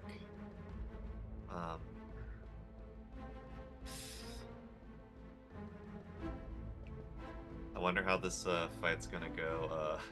How banged up is Karasi? Not super banged up, but she's not. Doesn't have. Well, no, she is kind of banged up. What did we fight last game? Wasn't because I heard that you fought a Manticore and a Bahir, that big lightning creature. Yeah. That's why. Yeah. She's half dead. Okay. But she still is okay on willpower. But yeah, so she's sort of, yeah, not Okay. great, but not Um, definitely not to full health. Gotcha.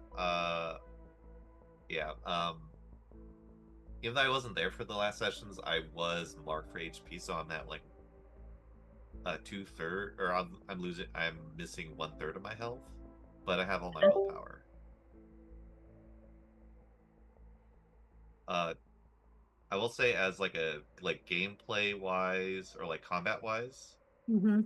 as long as you are 5 feet within Sylvia, um, I can make sure I redirect the damage um, to her. So Mm. if you're worried about taking damage, if you're next to Sylvia, I can make sure that the damage does not hit you. Hmm.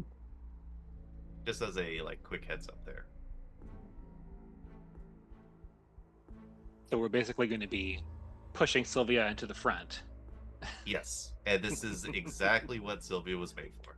Okay. I was asking them where everyone's at with stat HP and resource wise. Mhm. Karasi's banged up.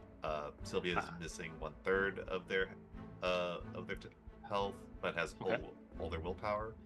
How's Tukula look? Takula has all of his health, but is missing. I think I used one thing, so I have pretty good willpower. Okay.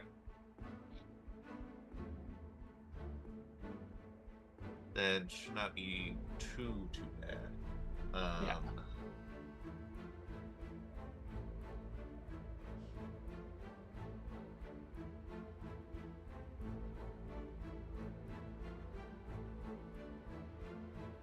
Yeah, should be okay. Because they're Titans. How tough could they be? Yeah. It should be A-okay. Uh-huh. I thought we were going to stop fighting gods. Or be gods, for that matter.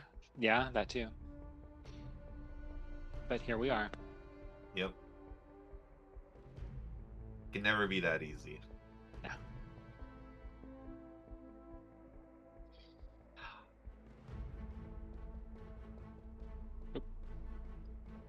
I have to say, so far, with using the new camera, it's pretty good so far. Like it. Good to hear.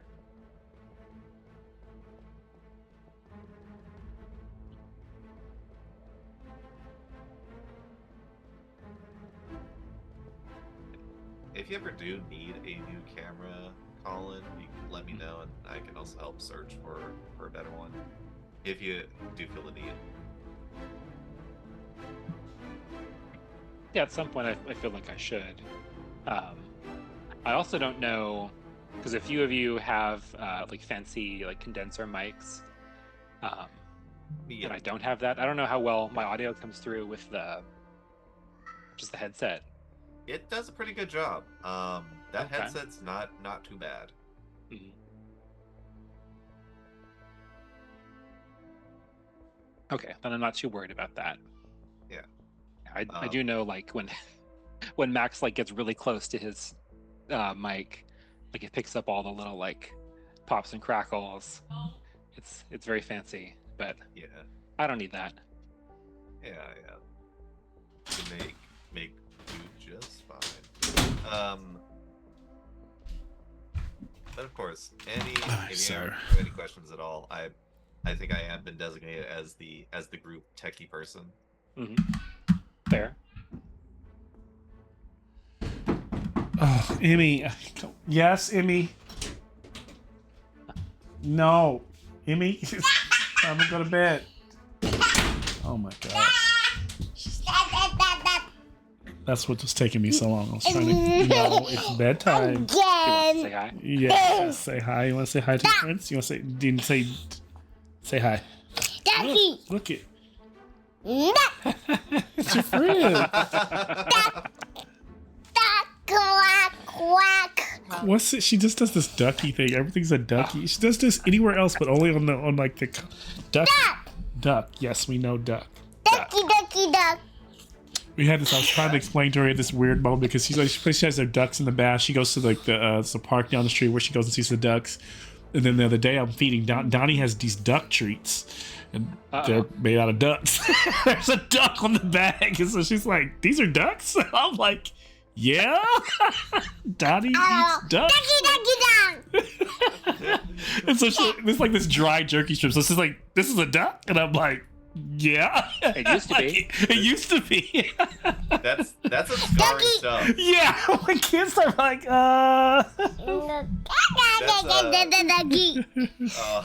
Ducky. No. All right. Love you.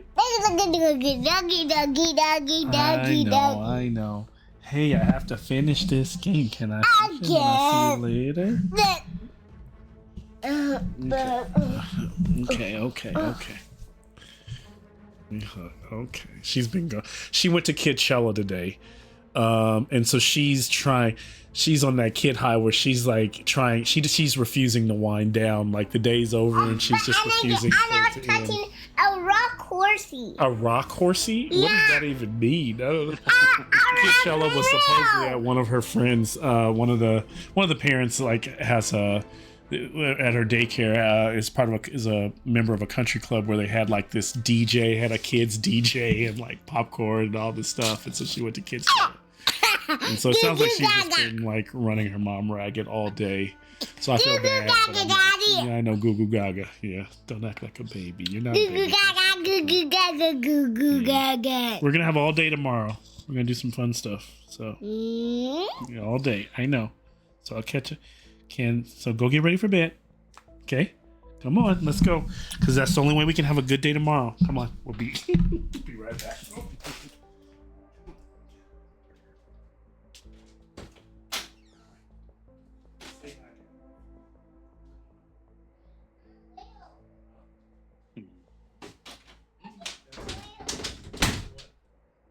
Do we think it even mattered which ones we picked? Or were we going to end up with this? I'm sure we're gonna end up with a combat. Yeah. It's just who is going to be on our side versus who we're going against, or like... Unless we did like the wild thing is like, okay, we start with the Earth Destructor. The Earth blows the Earth up. destruction, yes. Or do you just say, okay, we create a world and we don't ever go past... We don't ever introduce evil or destruction, and we call it done. Did we have to? Did we have to add evil in? I kind of think we did have to. Yeah. I will say though, maybe if we did Destructor at some point earlier, maybe it would end the puzzle prematurely because it feels like that one should be at the last. But you know, maybe. Right. Well, that's what we ended up doing was putting destruction last, even if that wasn't intentional. Mommy loves you, Daddy. Thank you. We're just philosophizing Yeah. about whether or not our decision, any of our decisions mattered if we would get to this same point, regardless. We can discuss that later, but I think where you're at now is we are where we are. We are where we are now. So if we are, I will say in alchemy, I will share that.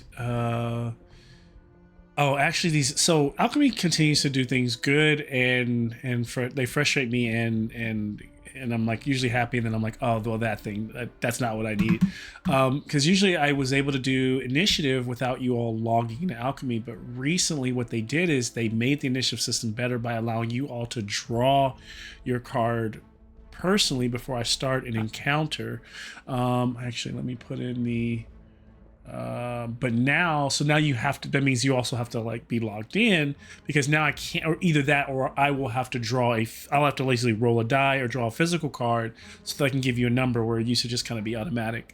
So I don't know if anyone is in right now who you should be able to go to your character and see where you can like initiate an initiative for yourself. I don't know if anyone, if you're not. Is that under encounter?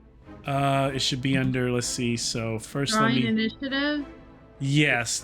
Or do you see that? I see Drawing- something that says drawing initiative 1 of 0 out of- 4 ready. I Yeah. see 0 out of 3 ready.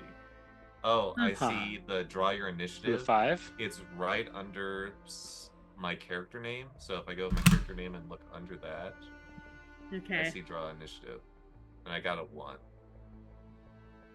Well, I also drew initiative and seems like it got a 1.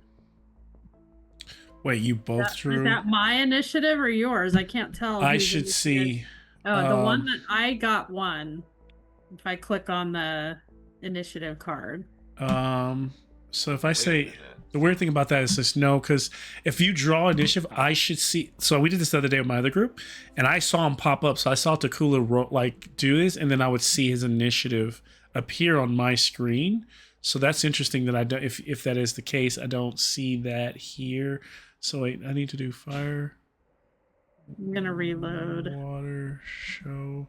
Yeah, I clicked on draw initiative and I don't think it did anything. Well, mine did it on the Oh, left, wait. where like the rolling area is.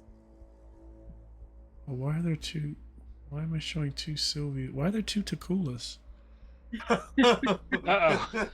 We need all the help we can get. So we've Okay, done now it okay, ourselves. I redid it and We're it's like multiplying. okay, so now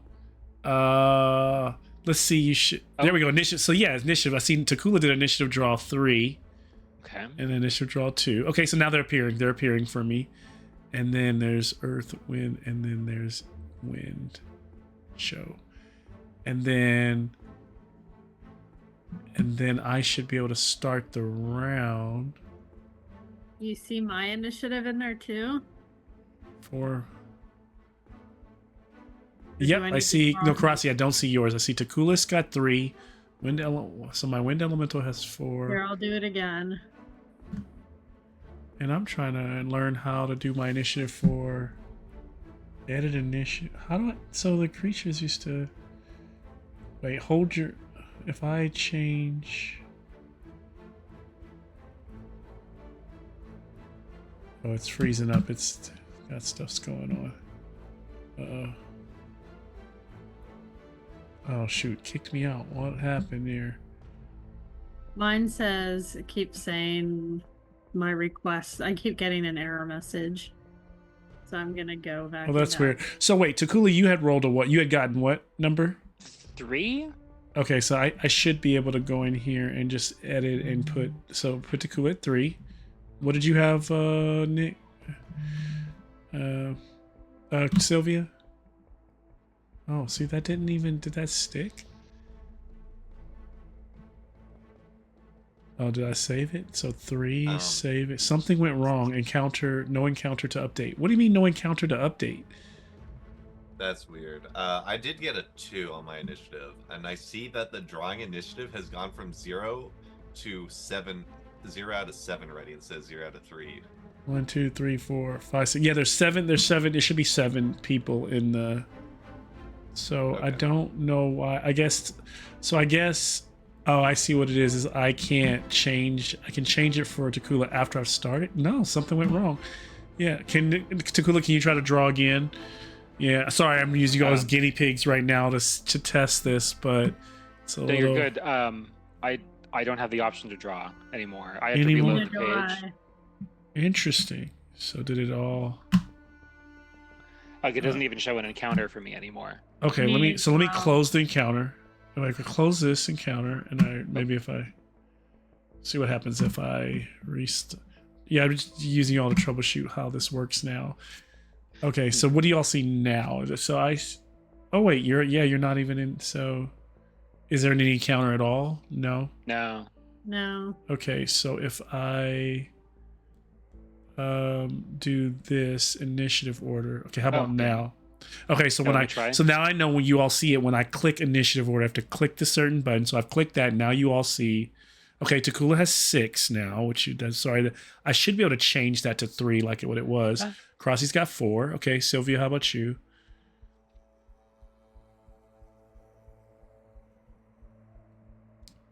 Sylvia's 3.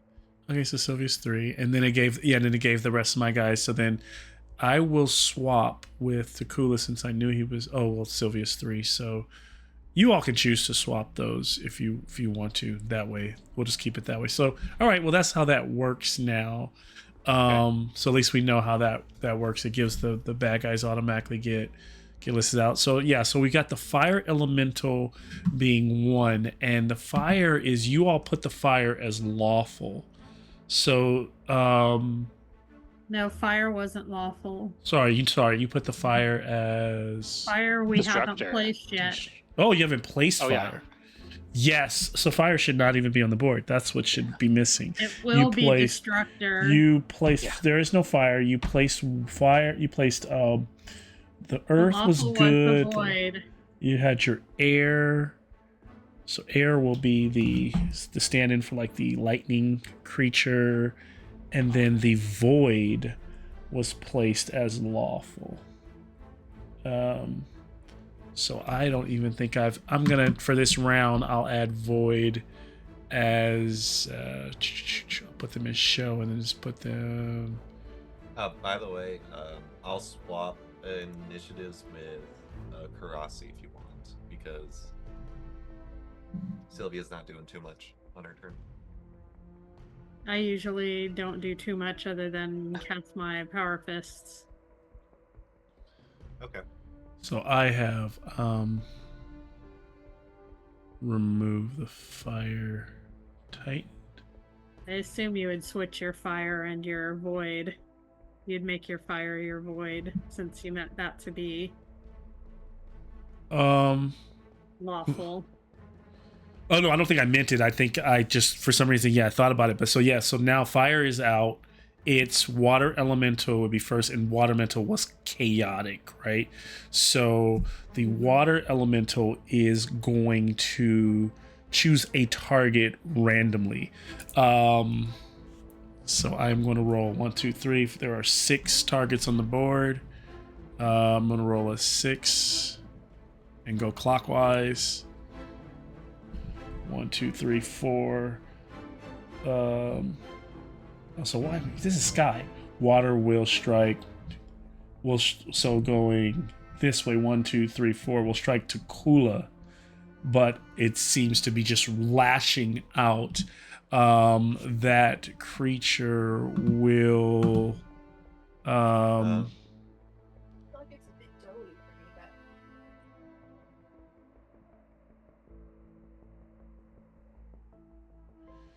So, another thing.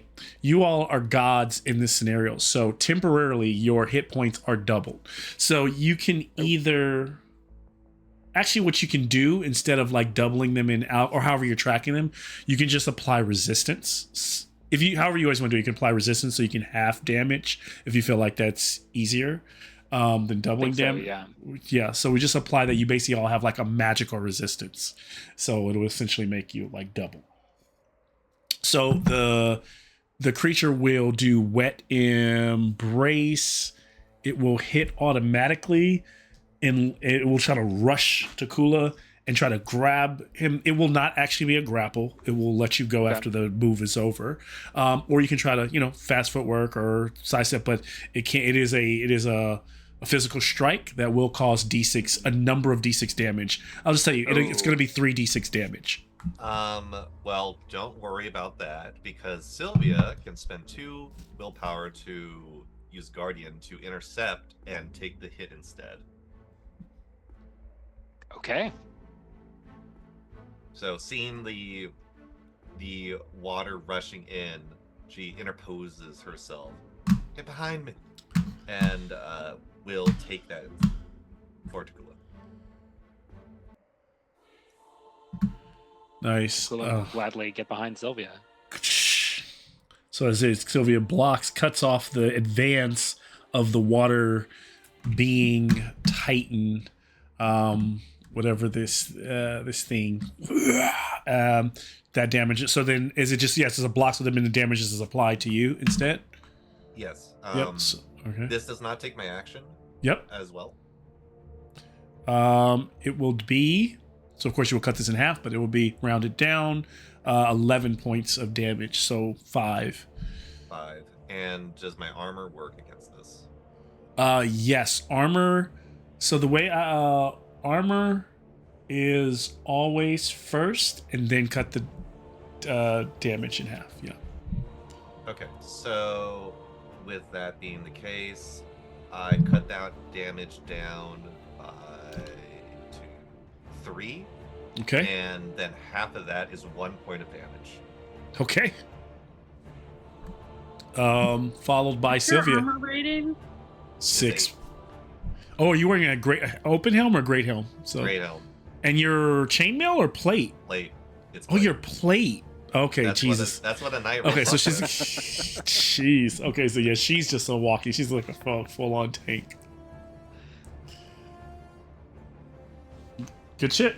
And that means we are at Sylvia. You're next. It's going to be Okay. followed by Sylvia, then Karasi, then the Wind Elemental, or the Wind Titan, then Takula, then the Earth Titan, then the Void Elemental. All right. We'll respond with using a hammer against the water. May not be the most effective thing, but is what she has. A 12 will hit, dealing plus a D4. I have not rolled an additional damage die because I've always been in the negatives. How exciting. 15 points of bludgeoning damage. 15 points of bludgeoning. The Titan will. Is it a magical weapon? I think all of your magic. No, Okay. it So is normal. creature will take half of that. But the water elemental, that's still a really strong strike of 7. As he kind of splashes through the creature's, kind of tries to remorph, but you end up like cutting off one of its limbs. It kind of regrows, but you can tell it kind of like screams out in pain. And then all while this is happening, the hologram that is hovering in the center of the room is still showing your world at war as well, right?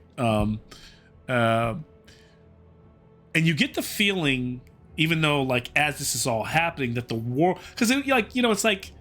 It's weird because as you all are like as gods watching the world at war with each other like this entire time, it's like what happened? What you kind of realize is that entire eras are passing in like seconds. You're watching your world and fast forward. Good stuff. 7 for that creature, which I was supposed to, and then we would move to Karasi. Karasi. So Karasi is going to use her Power Fist, or cast Power Fist. Okay. Oh, this is. Yep. So she's lighting up a. Yeah. Yep. And She just needs to cast.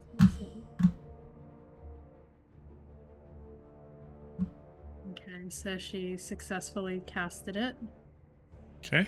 Nice. And then she's going to move back toward the like one of those rocks, Okay. and I think is gonna get Behind it or on it or.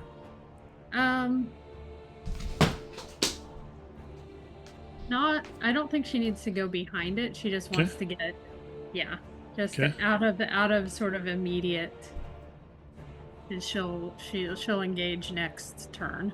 Okay. Good stuff. The wind. Water was wind was evil, so the wind begins to move in. The wind seems to have ulterior motives and will move quickly and strike at. Let's see what available power does the wind have? It can do howling.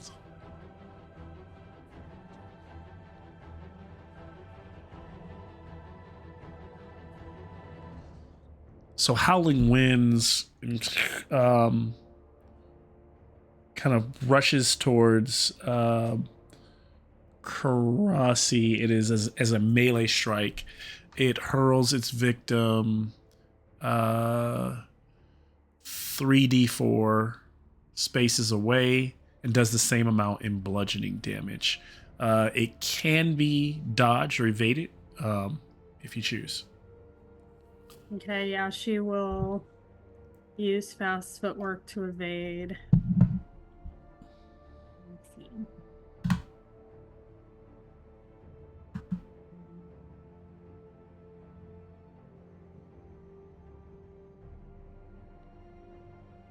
Did she succeed? It takes, for some reason, alchemy takes forever for me to Yeah. Okay. No worries. navigate. Need to roll my evade. My gosh.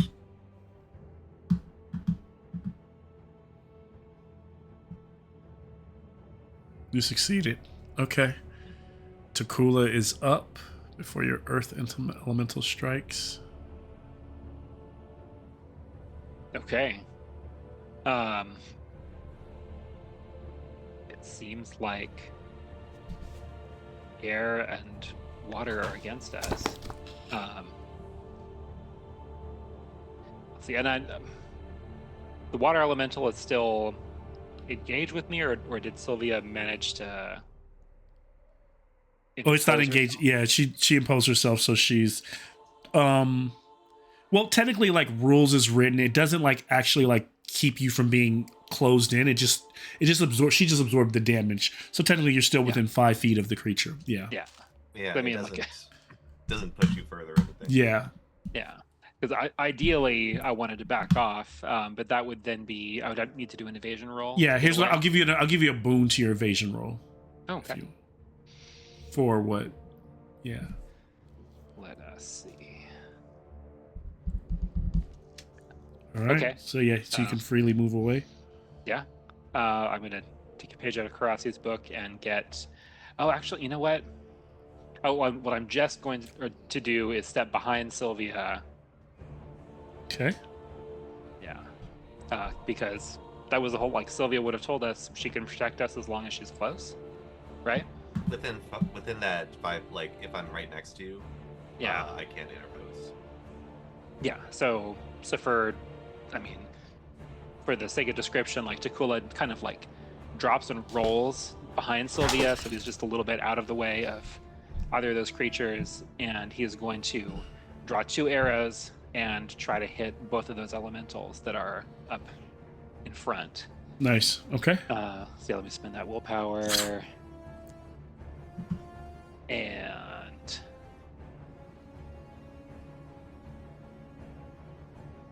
make that roll, which that will be a bane. Just enough at 17. To place my. Oh, Put it in the back. That was representative of your world. all right. So yeah, just enough to hit them. So let me go ahead and roll for the air elemental first. Should be a d12 plus a d6. Okay, that's 7. 7 points on each of them, or That this- was on the, I said the air. air, and that was wind had taken Another so another 7. Okay. Okay. So then that one is the wind creature is the Titan kind of cries out and the wind's whipping around because that's the one that was the first one that was hit right by Sylvia, right? Yeah. Yep. And so that with another 7, Yep. that creature disappears. Kind of rolling clouds and thunder kind of ceases to exist in front of Karasi. Right. The other arrow to the water elemental would be 10. 10. The water elemental will take kind of tries to like do I have willpower? It's a good hit.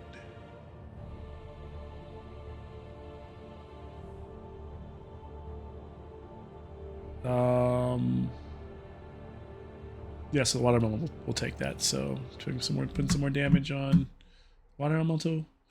All right, so another arrow like goes kind of the water elemental seems like to be a bit like it hits it. It's almost there's some resistance there as the arrow kind of goes through the water, but it is taking damage and seems to like kind of reach towards where the arrow like went through it, and is starting to recover. But good stuff. 2 really strong damage points from Takula and his round. All right. The Earth Titan kind of lumbers forward. And as it is rushing forwards towards you, Takula and Karasi, both of you see it like rushing into the fray. It stops, and you realize you chose Earth to be good. Who does Earth attack? Earth is on your side. I'm assuming water. I think so, yeah. Yeah. So it's like I said, like Rush like it's about to attack you, it pounces on water. The attack will be a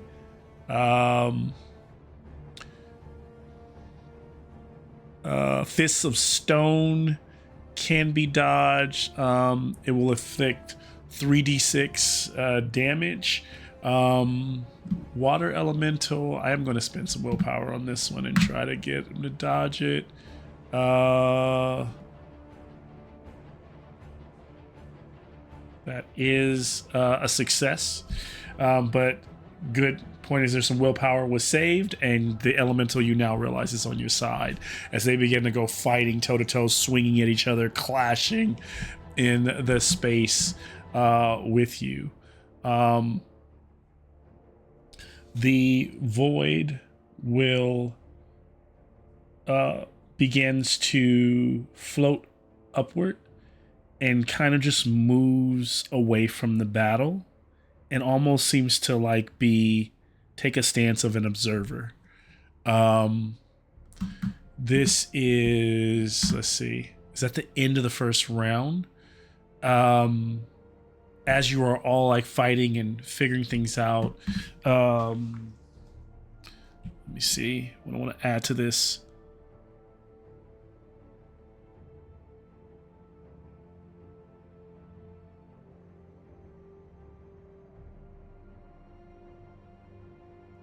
Can I have an awareness check from everyone? Attempt can be made. Got it. Nope. Okay. Success. Nice. The fourth and final elemental, fire. You all feel it because you're standing in the room, the prime mover room. You feel it moving on its own. It is moving, of course, towards the space of Destructor. It has moved into the hall, one space, and so probably by the end of next turn, as it travels down that hall, it will arrive. So if boom, Alchem. Nope. I got too many alchemies. I gotta start getting better about. It's moved to here, so it's gonna it's traveling, about to travel one of these halls down that way. So as that is happening, let's see, we will go into round 2. Now I wonder to round 2, do I click this and click again, or does that, no? Okay, so I guess we draw again. So draw again for round 2. Let's see. 184. Ooh, 8. Nice. Takula's number 1. Oh, I put Nice. fire elemental back in there, even though there is no fire elemental for some reason. So we'll just treat fire as. I guess I had removed them before, so I will remove. So that will probably change the order. So it's 1, then water, then Sylvia, then earth, then wind, then void, then Karasi. All right.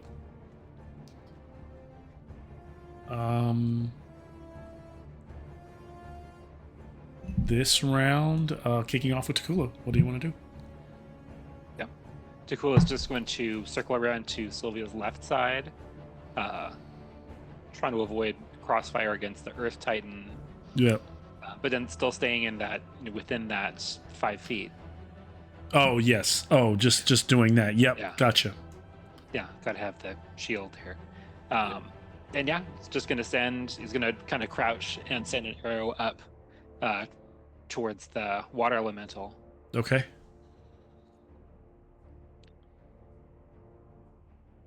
And that's a success. It's gonna hit.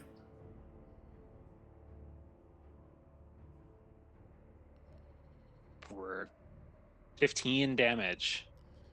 Nice. Even at the half, as it gets hit by another one, it staggers back, and that Titan kind of collapses, splashes down into a puddle of water that it's like that runs across the floor. Takula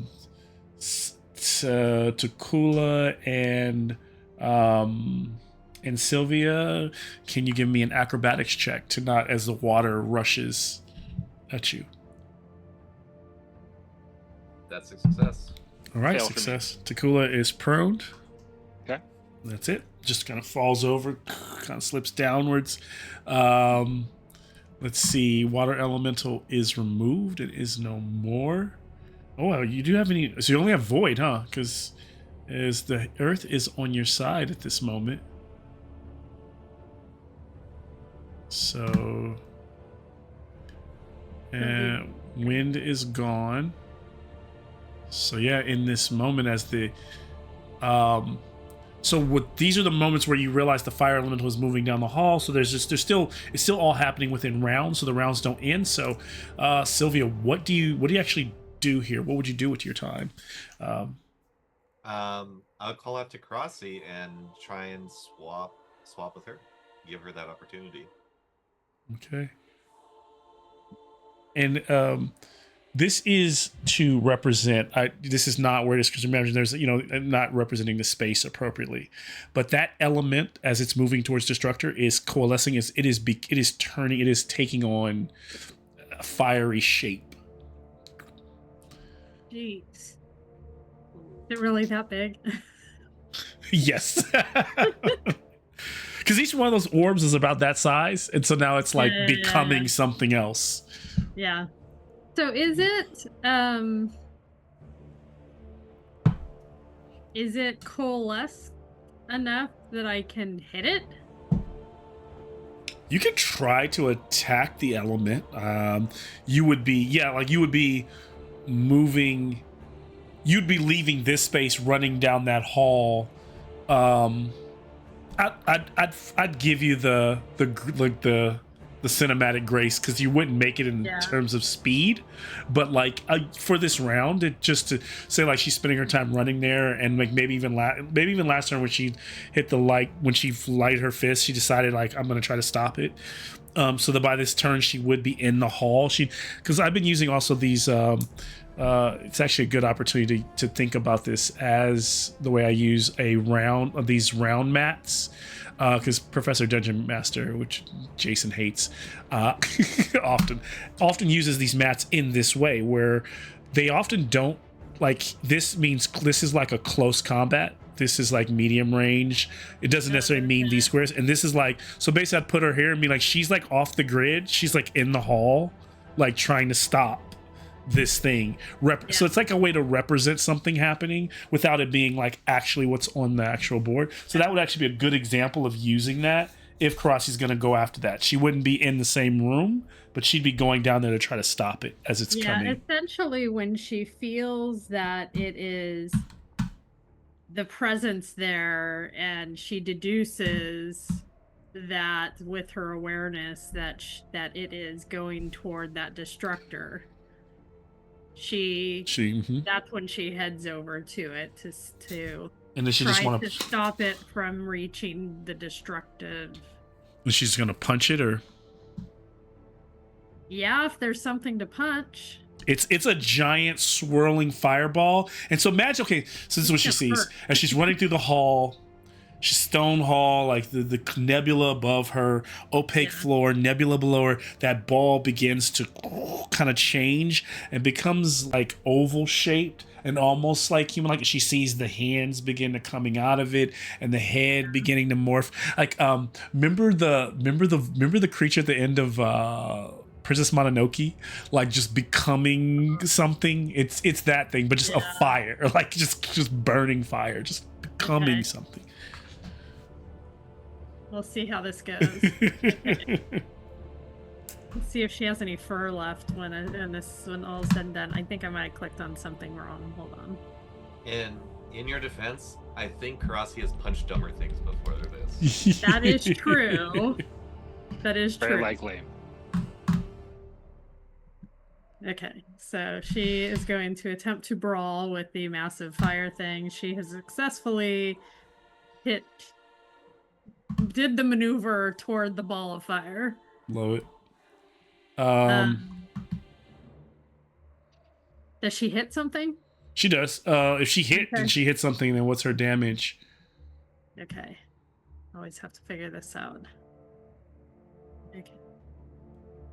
So she does. I think she does with her power fist, and then 1, 2. I think it's 4d6 and 2d4. I think that's right. Anyway. So her brawling her power fist is going to give her 3d6. Yep. So maybe it's only 1d4. What do you mean? She gets a strength bonus. Oh yeah, strength bonus is always just it never multiplies. So the power fist would have been 3d6 plus a d4. But she also has her brawling hit. What do you mean? The brawling is always a d6. So yeah. Right. So brawling 4d6 plus 1d4. Yes. Yeah. Okay, so that's 18 points. All right. Pretty good. Of magical fist damage. She like pushes this kind of like swirl of fire, like rolls away, causing like a crater of fire in the creature, and as that is happening, is Karasi last? Anybody else? Yep. Yeah. I was switched with Sylvia, so Sylvia. okay, so then Sylvia's given me her turn. Okay, good. Swapped. Okay. Void didn't do anything. right? Well, the Earth Titan needs to go first. Earth Titan would essentially stand by as protector. I'll say it helps to cool up. And Void will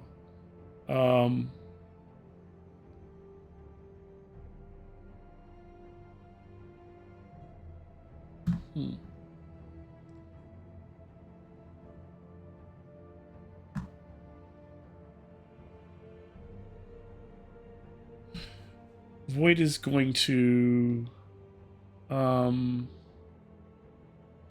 someone roll a D100 for me?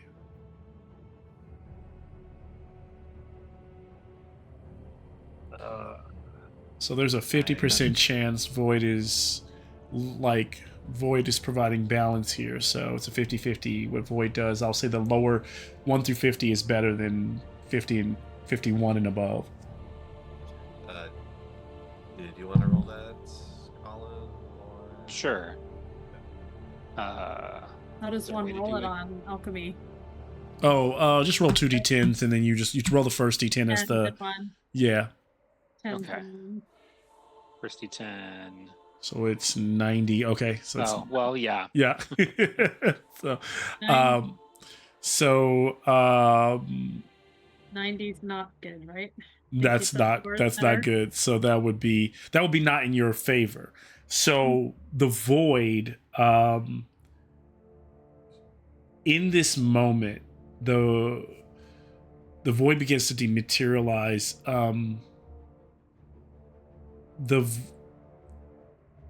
Almost like the void is I don't try to make sure me stand the way I want to see this. The void is taking no part in this, and in this point, because of this, as it's backing away, it's making you all feel, I think for a moment in the simulation, almost like you're starting to feel less godlike and more like yourselves just in a fight. And so your resistance is eliminated. That's it. Resistance is eliminated. Let's see. And then it would be Sylvia, right? Yep. Uh-huh. Well, then...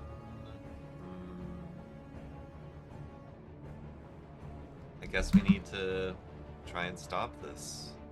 So... It's not inevitable. Moving up to... I guess... Do I have enough movement, I wonder? Looking at... Oh, give me real quick. I have 12 movement. Okay. Are you trying to get to the destructor? Yeah. 12 movement would be 6. You would be by the time you got there, you'd be dashing. I kind of gave her Karasi like a turn before to get there. Give me in trying to be fair on the shenanigans, because it is a bit of stretch here. You would be at Bane on this too, because you're heavily huffing around in really heavy armor. Give me well, you already have Bane, so it's triple Bane. It's a triple Bane acrobatics check to get there in time. Bang. Clang, clang, clang, clang, And clang. then another roll. Yep. That is a failure. And so it's not like you don't, so you're just like on your way. And you would be the last to go. So here's what I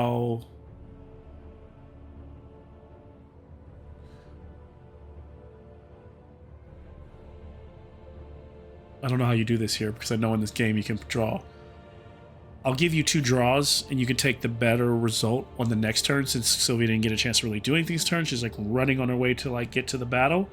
But in the hall, like as Sylvia turns the corner, Karasi's just like punched a hole in this thing. This thing is like reeling back, and then the fire just kind of rushes down the hall and just kind of blows all of you back, pushing you all back into the space, into the room.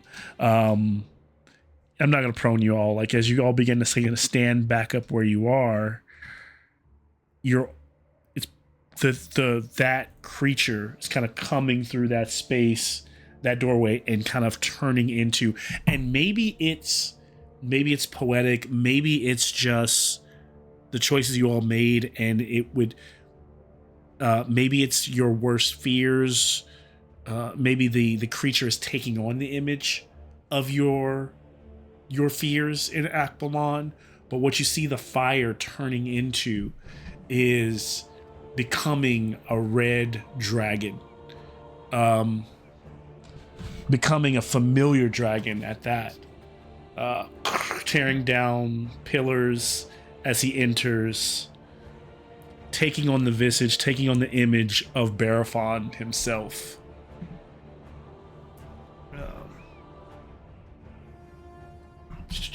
So Oh shit. new round.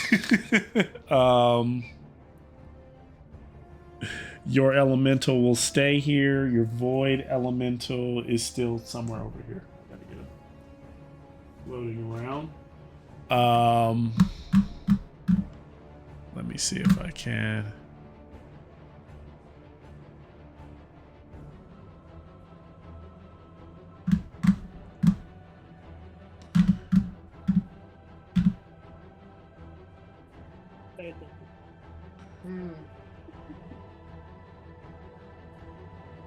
All right, so here, actually, before I start a new round, let's see. I will leave Earth in. Earth is still alive. Fire should not be there. Is this Void. fire? Or is this something completely different? No, this is fire. You chose Destructor to be. You guys chose fire to be the destroyer of your world, But you and took it is. away fire. But you took away fire from the list. So Right. So the fire element. No. So there's a difference. The elementals that you all are fighting are the Titans. The elemental that is becoming the Destructor. So essentially, that sign is the sign of the Destructor. You chose for fire to be your Destructor, so your Destructor. That's why there is no Titan of fire, because the actual Destructor itself is not a. It is this dragon. So essentially, it would have been something different. It is. So what is interesting? What is interesting is that you all made Barathon your because this was only going to be the miniature I used if fire was the Destructor. And sure enough, and we essentially just recreate the existing you're recreating world? Ashlands in a weird way. You're Pretty much, right? To some degree, you could argue that you might be. Fire destroyed in the form of the dragon. So yeah, let me put the World Eater at play. It all turns into itself. I need to show that one. I'm trying to put him in the fight, and then duplicate because it's got 2, and then show, and then all right. So then go ahead and draw your. And I need to go. And is the void still avoiding everything? So far, it has that last turn. It kind of took a. We need all the help we can get. So it'd be nice if it could, come and restore order to things here. This is a bit awkward.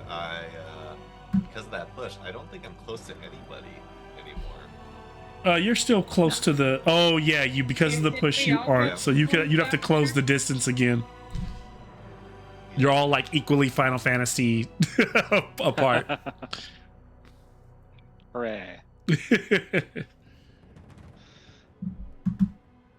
Exactly what we want. Oh yeah. All right.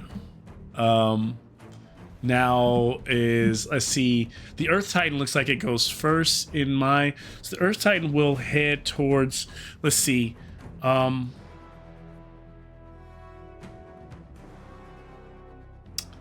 Here's a good question. I want all of you to give me a willpower check.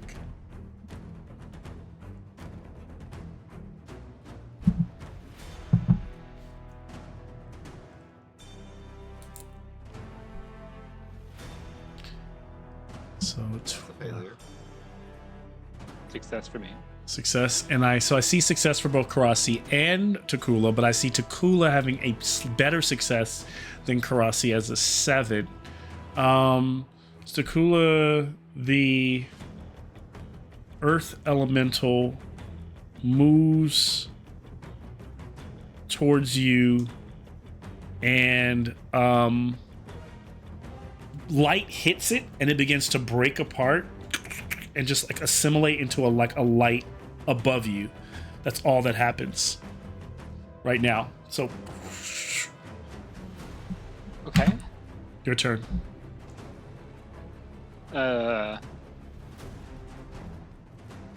Yeah. I mean, the World Eater seems like a problem. So, A bit. yeah, let's take care of that. I'm going to continue my. I've decided apparently in these fights that I'm going to be slightly cowardly, and move like just behind and to the right of Sylvia's spot. Okay. Gonna shoot the dragon. I'm going to shoot the dragon. Yeah. This is what I do. Nice to be able to stay back when you do this. Yeah. So that's a success. That's a success. Yeah.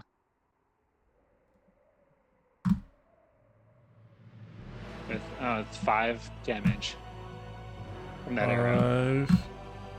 5. Creature is going to take 5 damage.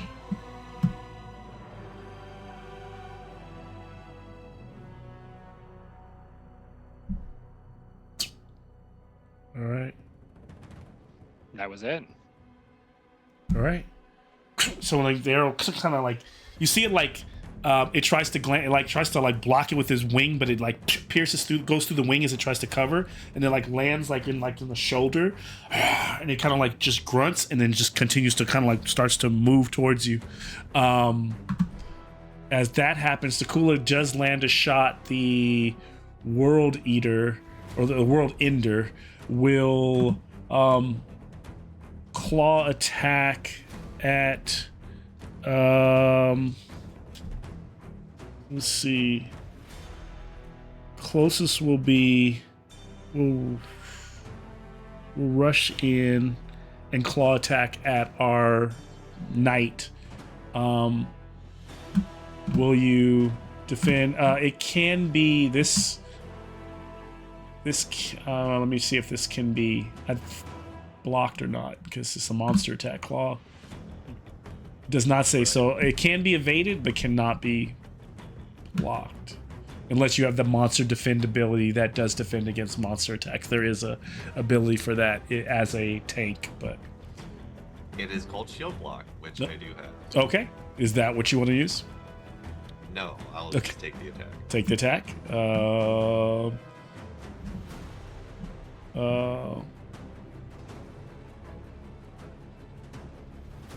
13 points of slashing damage. That is reduced to 5. Okay. Um, No. Because of the armor. 8. Yep. It's 8. That's correct. Yeah, I wasn't thinking about the halving. Yep.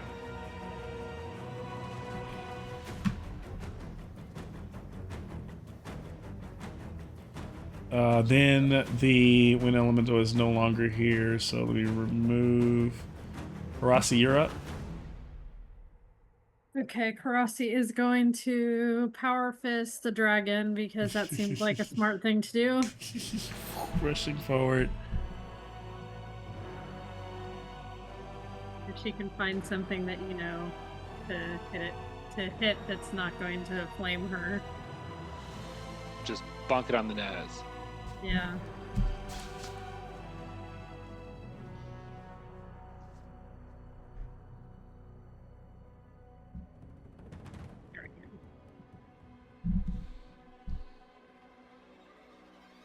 She successfully bonked it.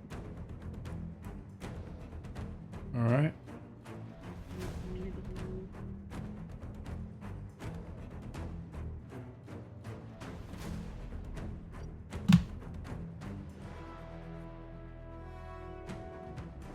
How much? 16 points of damage. All right, nice.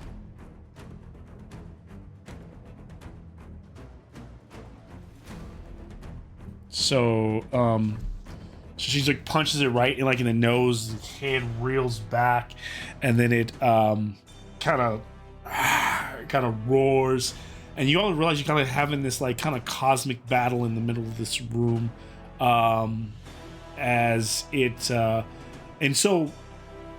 And just so you all know, like, so even though with your magical strikes, some of them are like, this thing is like resisting it, but it is still taking these blows, and you realize you're giving it all you can, and so it is not, you're hurting it. It's not blood. He's not bloodied, but you're hurting him. Okay. She's also gonna move closer to the others after she. Okay, so she's Yeah, over there. Okay. Crossy, the World Eater World Eater. He will Earthon kind of pivots, and will do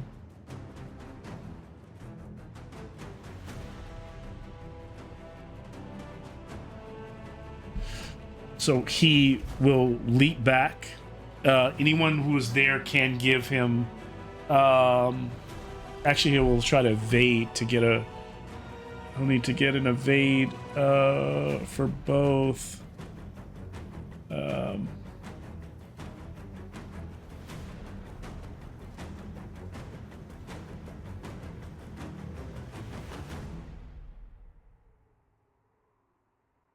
That actually is a fail. So both Karasi and Sylvia can strike as he moves away. This is a free strike. Yep. Okay.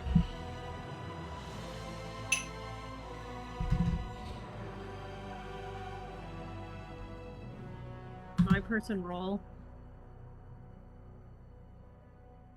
And this I do add my bonus damage, right? Weapon damage. You do. Okay. I can't tell if mine rolled. You got a 19 on rolling. Okay, that does not. That's 11 fails. damage. All right, I'll take 11 more. As he's cut, as he moves away, each little cut slowly nicking away at this powerful being.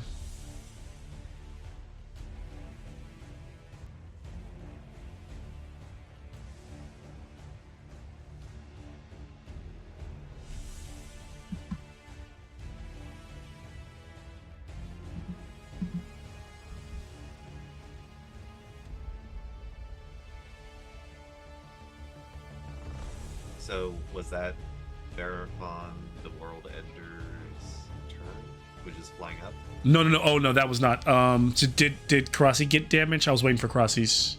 She failed. She failed. Got it. Attack, yeah. Okay, unless she wants to push, but otherwise, yeah. Can she push on this kind of thing? Yeah, you can push on any roll as long as you take the effect. As long as you take the downside, which would be take giving yourself a negative effect on to one of your conditions, one of your attributes. Okay. She'll take angry. Okay.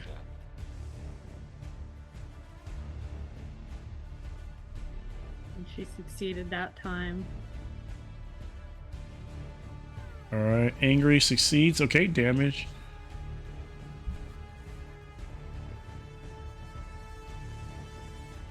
Um, 21 points. All right. 21 points. Okay, that's a good hit. Another Yeah, good, pretty good one. because that's all magical too. So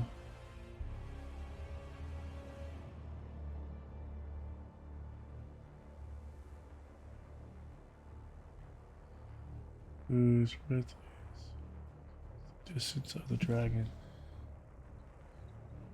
Okay. Another 20 points. Let me see where that puts it. So I'll say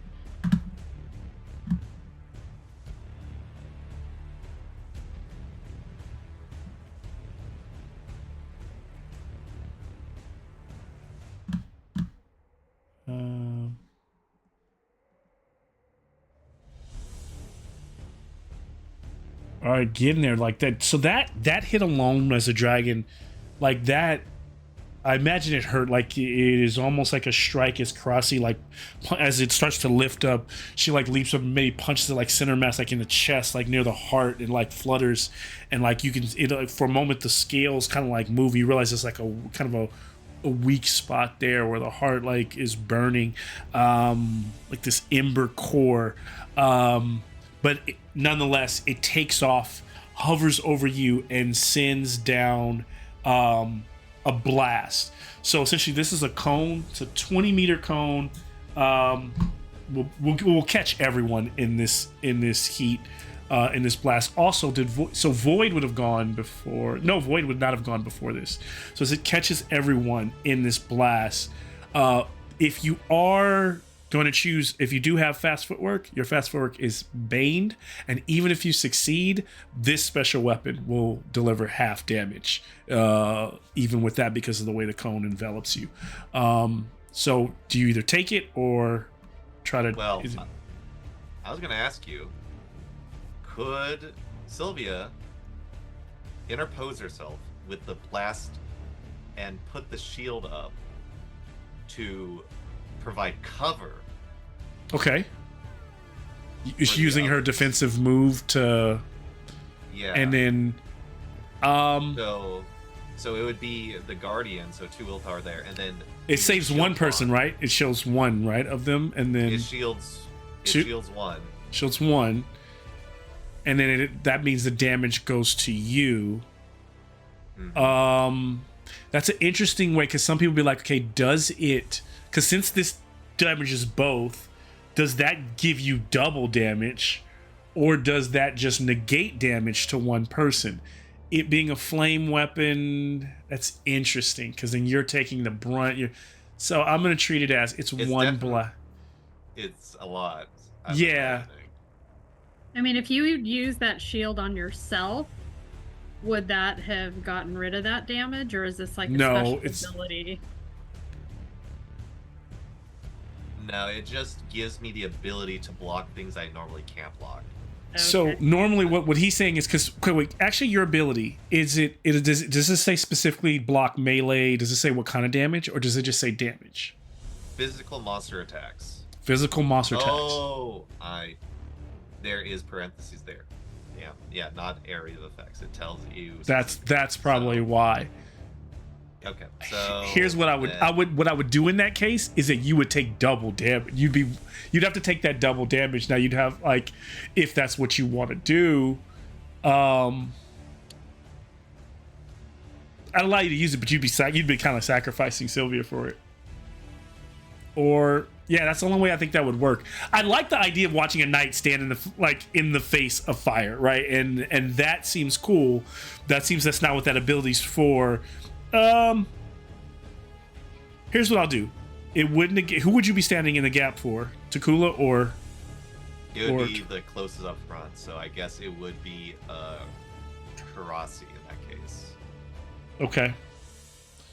Because I think the person who's most likely to dodge it is Karasi. You know what I'm saying? Like, the person who's directly behind you is Takula, in terms of where that shield probably protects. Here's what I'll do. Here's what's more fair. If you spend the willpower and you want to do it, that person takes half damage. That person takes half damage. Okay. But I'm assuming then you couldn't fast footwork it because you're not dodging. You're using. Oh, yeah, don't worry. I wouldn't be able to dodge this even if I tried. No, I mean, like, if you were using it for me, I couldn't also fast footwork. It'd be you could. Instead of. Okay. I guess because you can fast footwork, and also Takula, I mean, I feel like probably. I'm I at wanna full know what health, that- so you probably don't need to do this. Oh. Yeah. Okay. And I was gonna fast footwork because I can Well, try. I have to, because I'll die if I get hit by it. I might die Yeah. anyway, so. You might die if you get hit by it. So I mean, I feel I don't like, have a lot of hit points relative to most people. I think that emboldens more of doing this for Karasi, if anything. So Yeah. But yeah. if it's will reduce half damage, then let's say this: if it reduces half damage, and if Karasi fast footworks, would we say she takes no damage instead of half? For Because he said if they can do a fast footwork or they dodge it, they take half. Or are you just saying right, regardless, it's that half? means well, yeah. If so, for example, if Takula then fast footworks, he's going to take half if he succeeds his fast footwork. And the fast footworks are at Bane because of like the amount of time you have to try to get out of the entire. So they're Bane fast footworks. So yeah, whoever a success is half. So if you want to do the defensive, yes, and you want to do it to Karasi, and she does both. Whoever does both, they would protect themselves completely. Okay. I think just on the off, just to protect and make sure that someone may not die, because Takula seems like he could survive this, but Karasi, You're gonna find out. yeah. So we'll take that. We'll take that gamble there. Goes in front and spends the willpower, 4 willpower, shield up as the blast comes down. Yeah. All right. go So ahead and then do that. fast footworks. Yeah. Well, that's a dragon. I mean, a demon. It's a rather. demon. Oh no, Yeah. no. So, oh well. Oh, sorry, it said Bane, right? That Bane. Okay, I'll roll a second one. She did successfully fast footwork. Okay. Well, 2 8s in a row. And I do need to roll this. Yeah. So with shielding, I just roll a weapon skill. Okay. And that weapon, and this roll will be at boot because of the shield block.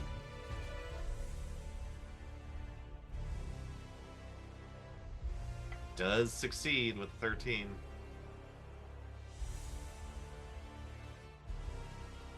How much damage? You rolled a 21. 21 points. 21. That's 21 points of damage, and that will be 21. So Karasi got a success. You defended for Karasi. Karasi took no damage. You will take 21. This negates armor. The fire negates armor. All neg armor. Takula will take the first roll 21 plus the second roll, which was 29. I mean, one of them would have taken me down. It's 52 points of of damage. What is your total hit points, Takula, is how many? 17. Jesus. All right, so I was at full health. You're at and full it's health. taking me down. yeah. As this burns down, Takula, is Sylvia still up? No. Sylvia's down. Gracie, it's on you. I can't defend him. If he gets one more hit, like, we're all, like, are you guys, like, barbecued? That was a lot of damage.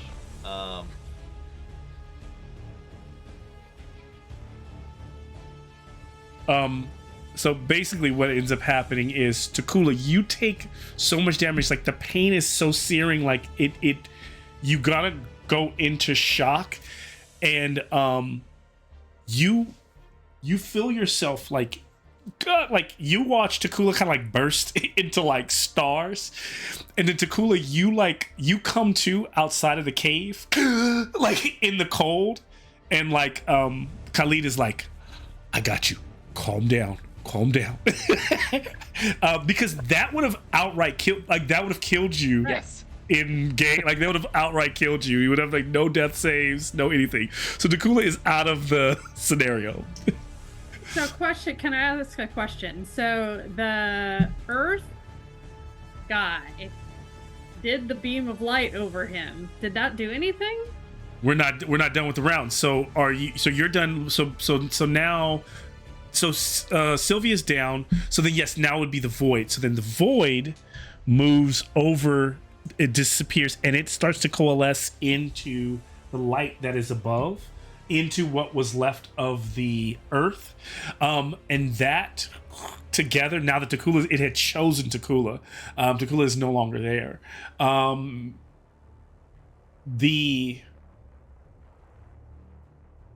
It begins to form a weapon of some type. We are going into round 3. But before we do that, I think I make my death save. Yeah, go ahead. Yes, you would. Elemental void will be removed. Wind removed. Earth removed. I pass. All right. With an 18. So Sylvia, you will. So what did I do here? Takula will automatically take a initiative 0 or I'll do -1. Looks like it can do that. And then looks like Karasi pulled and Sylvia got 3, and then shouldn't the world eater shouldn't it already roll something for me? Why didn't it pull something for me? It didn't. Maybe because I did something, because up until this point it's been giving me an automatic number and it didn't give me anything. So we'll just say, so if it's, here's the thing, if it's 1, 2, and 3 right now, Karasi's got 2, Sylvia's got 3, then World is going to be 4 and 5 automatically then. That's what it looks like. Okay. All right. So in this moment, started anyway. World Enders 4 and 5. So basically what the Titans that were left, they turned into a weapon, and that weapon is like a gauntlet or like a glove that like comes down and comes through the paw of Karasi. The weapon. How many Infinity Stones are on this gauntlet? It's got some strange, like almost like glass, like like knuckle, like diamond, like sharp embedded into it. It will critical on 1 through 4. This will crit 1 through 4, and what is the other? And we'll do an extra d6 force damage to your strikes. That is what you've got. Takula is out. Karasi, you're up. And also as the creature flew up. So actually, here's the thing. He's flying, but what you realize, you all can fly too. You essentially are, god level. So you realize that you can reach him. And be on his level if you choose.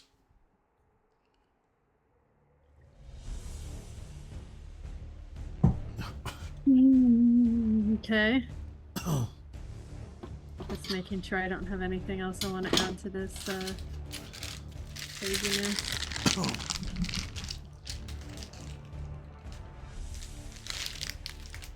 Okay, so she is going to, I guess, mega jump / fly up and superhero punch him.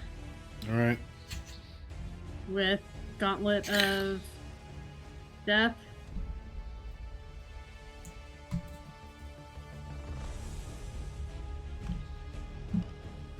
Gosh. That's...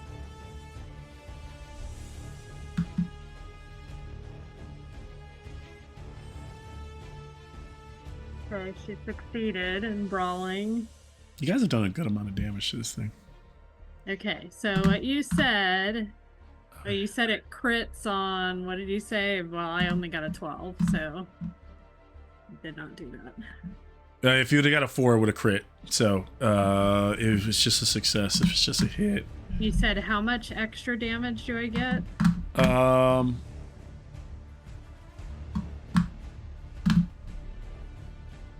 1 extra d6. Okay.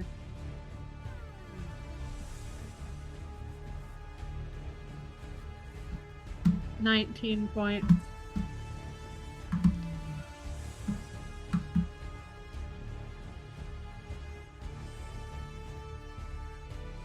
That's a good.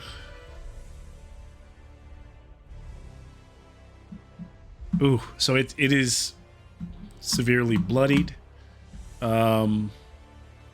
As he rocks against and slams against the side of the walls of the space after that like blow with that Karasi lands. As the camera kind of pans back down towards Sylvia on the ground there. Sylvia, you're making death save, I imagine, or Sylvia can also choose to give herself a willpower check and stand up in this fight.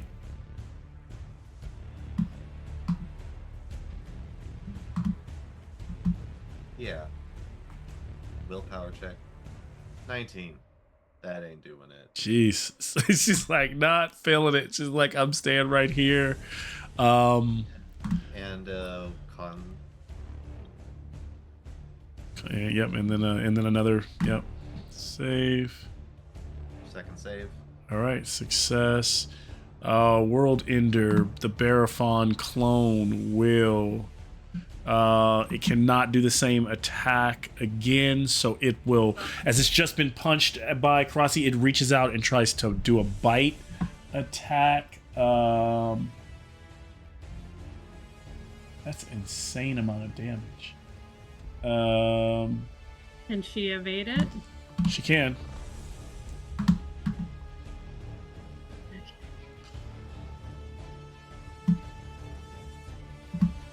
Alright, I rolled the wrong thing. That doesn't count. That was axes. Why will it Did you not get a demon? but I'm trying to You can't scroll re-roll a up. demon. Okay, well, okay. We can count that if you want. I was trying to scroll up to the right skill. Oh, you hit because it wasn't axes. working. Okay, if it then Yeah. then we won't count it if you rolled axes. I did, but I kind of feel bad too. 'Cause I failed my evade. You can push. What would be your new condition? And then just remembering that those conditions are starting to pile up. Yep. It would have to be. I don't want to do. I'm going to say.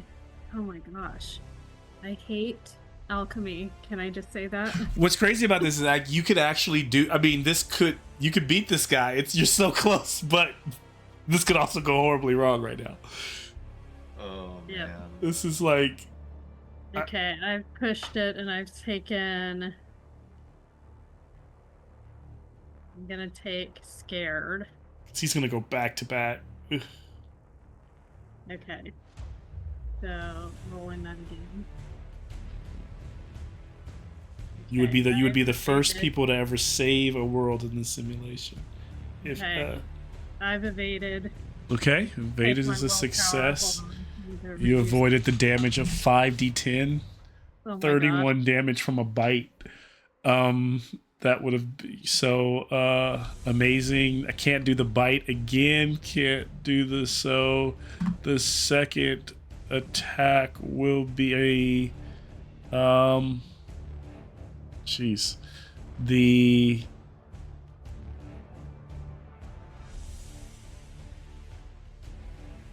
So then I think he like kind of slams down, tries to whip his tail to like slap you out of the ground, try to bring you all down to a level playing field. It is a crushing tail. All victims within Sweeps its tail. All players within 8 meters. So it's just trying to swipe. Do you want to? Are you fast foot working? Or you're taking the tail damage. So is he doing it in the air? Because I'm Yes. flying. He's doing it in Okay. the air. And if it hits you, it's gonna send you to the ground. It's gonna put you both on the ground. Okay, well, this is my last chance at fast footwork because that's how much willpower I have. So I will try it. Mhm.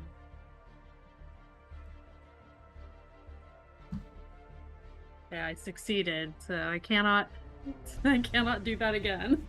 All right. So then I'm out of willpower. that's another 2d10 damage that you avoided. I think that's the end of that turn.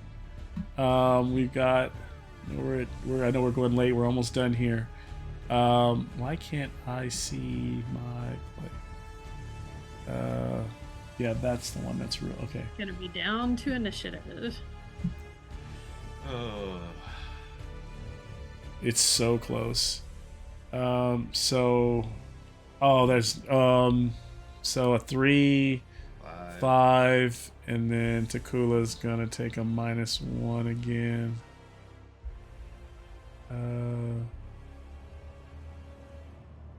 Initiative. Please. Probably lose here because he'll get a 2 and a 4, right?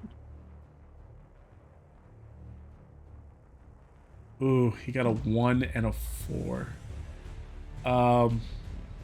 The good thing is that he's been going backwards, doing his most devastating moves, and so the way I usually play him. So now he's going to do one of the weaker moves, but that still could be. So he's going to do the Dragon Storm, which is after. So so after you didn't go down, and they're still kind of flying in the sky. Kind of spins around, whip starts. That would make appropriate sense too. He starts like flapping his wings and creating this like storm effect where within 20 meters, loose objects. He's whipping things up, crashing fire, whipping around him. The creature of normal size is hurled up to 3d6 meters. You take 3d6 bludgeoning damage, and you're prone. Unless you can fast forward this. So this would be Can't fast footwork. Can't fast forward I don't have any willpower. And then the only thing you could do is you could use your turn, but you need your turn to strike back, so you would take this damage. I take it, right? Right. I mean, 3. that's all I could do. And it's gonna be 8 points of bludgeoning. I can take that. Okay.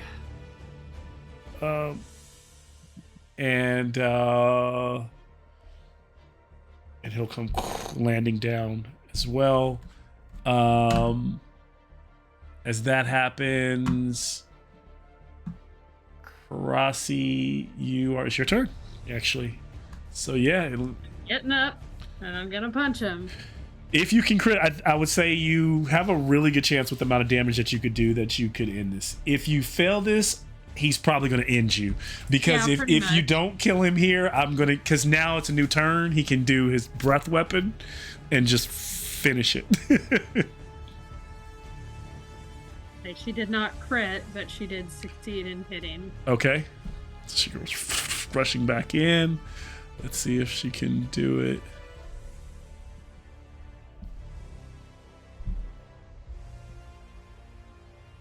I don't see anything.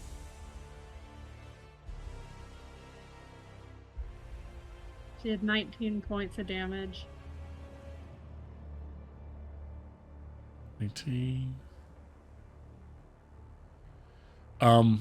Fighting valiantly, punching. She like kind of like they're fighting back and forth, and I imagine like one of the strikes is like right at his throat, where she like rips like part of it out, and like molten lava starts to pour out of it. But then one of his like wings backhands her and like throws her back. And then now that Godel reaction, he just starts to charge up everything within him. And Sylvia is after him. He's just gonna rake fire across that entire, and if there's nothing they can do, it's 4D. What? Well, Let me know. If you do damage, I'm just saying, while I'm down, how many death saves is that if it doesn't kill me outright? Actually, if it doesn't kill him outright, it's one automatic fail. That's all it is. Okay, so as long as it just doesn't hit for my health total, Sylvia can shrug this off. She's. I guess the only thing it would be is yeah. What's your total health? Like, what's your 32. normal? 30. So it would have to be. It would have to be 6. Yeah, it would have to be double that. So she's got it would have to be like 64 damage. So even though this is a melting fire breath, yeah, Sylvia could live through that. Could live through it, which is ridiculous, but it's a chance. Because she's down right now, I guess. Wow, and that's a really low roll. Because it's 13 points. Does that down Karasi or no? Yes, I mean she has to take. It's 13 points of Inferno. We're straight damage at this point, right? Yeah. It's straight damage. Yeah, and I forgot to take my one. It's 4d10 fire damage because there's no armor. Like fire negates armor. She only has five hit points right now. So then she would be down. Oh, she has 5 after that. No, she had 5. She had 5, so she's down. She She's took down. 12. And Sylvia is still fighting through this. Is he okay? Yes. Alright. And it would be Sylvia's turn at the end. Willpower check. This is crazy. It is crazy. She gets up after smoldering no. in flames. Kill it. Oh my And- gosh. Wait, so willpower. Okay, yep. So how many 6? 2 successes, 1 Okay, fail. I think rules is written. Your like push through is your turn, but that would suck here because then so I'll give you your turn. All right. Come on, And- finish it off. A chanting prayer under her breath. Somehow she has some consciousness left after that as she moves forward with the hammer, with the mace, and strikes at the world ender. We're going to push that. I'll take dazed. I think you should be dazed by now. Yeah. Oh my god! So close, like, so close. And Now you're confused. the strike goes to the side as her vision's blurry. And Like- I will take my con save at the end of that and pass my third one. So you pass your third one with a success. That gives you D6 hit points. You pop back up. So she has D6 back, and then it's a new round. Takula's all the way out. Still, 1 hit point. This is insane. This is dumb. But remember, One. The this is initiative is happening. one. This is happening in a magical simulation. So, okay, and you all are mini gods. So Sylvia is one of the last gods here. Karasi, you're down, but you could be if Sylvia was to turn around and give you a heal. You could. So you're still in this because you are still 3. So you're even though you're down, you have and so this gets us at. Oh my God! This puts Sylvia is number 1 again, and then World Ender. All right, you get one more opportunity at this because it's breath weapon after this. You can do it. Sylvia goes for the strike once more. Come Shaking on. as she goes. And it hits. That is a success. Can she do enough damage? 17 hit points is what you need. That's how. But there is something Sylvia can do. Okay. After that 10, 10 damage. Sylvia walks around the dragon Okay. going so to his tail, Okay. because it's a breath weapon's a cone. Fair. If he's considering he can't if he can't pivot. He can't pivot. If he That's can't, the thing. yeah. So what I will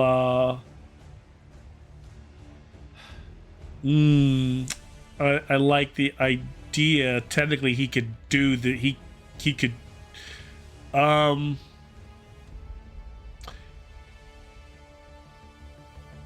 he'll crushing tail and let the dice decide. That's still a chance because he could roll low.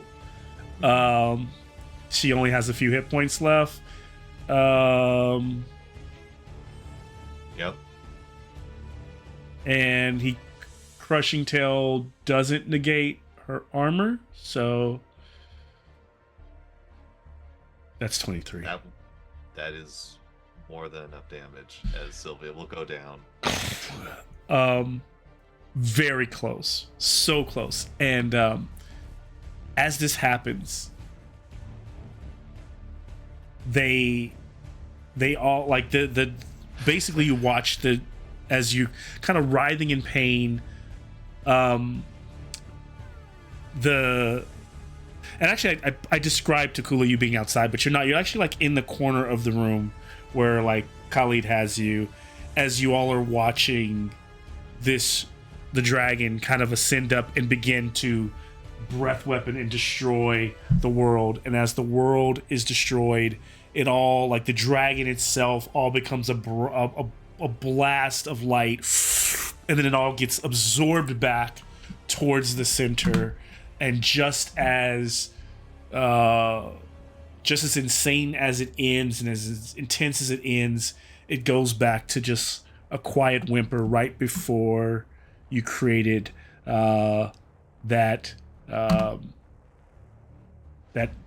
spark of dust that became earth. It all is gone. The space is intact. You all are alive. Part of you might be feeling initially like, well, what was the point of all of that? You still feel every ache in your bone. And speaking of that,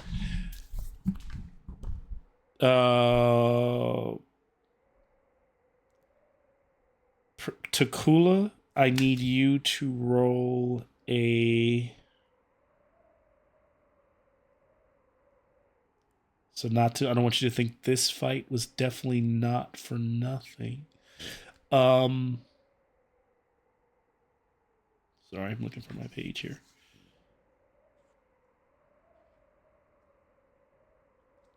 I'll find it.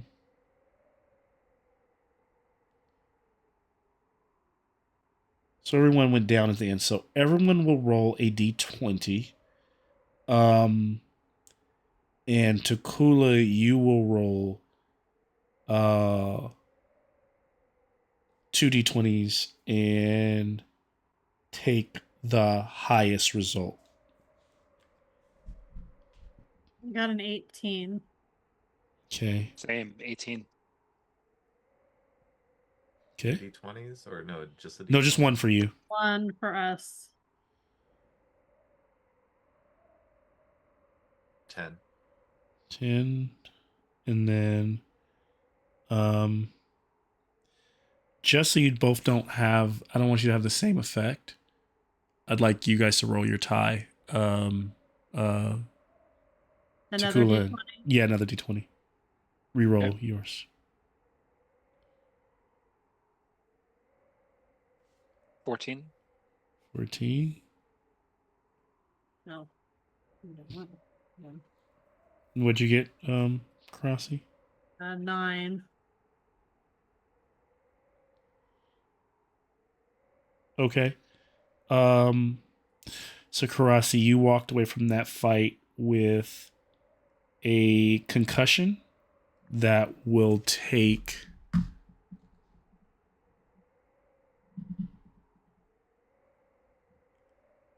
4 days to fully heal. You have a bane on all of your skill-based intelligence checks while that persists. Takula walked away with a broken arm. Cannot use two-handed weapons nor dual wield. And you That's get horrible. a bane on all actions normally using both arms, which is what he uses, such as climbing, and your healing time is 9 days.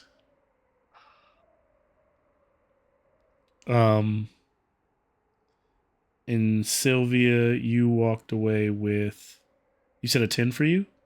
Yeah.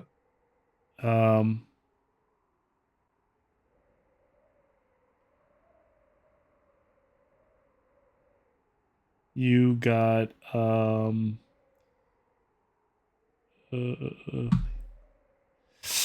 Bane on skill based strength and agility for every roll. Okay. Was it what was And it? 3? Bane on all skill based strength and agility. So not attacks, but skill based strength and agility.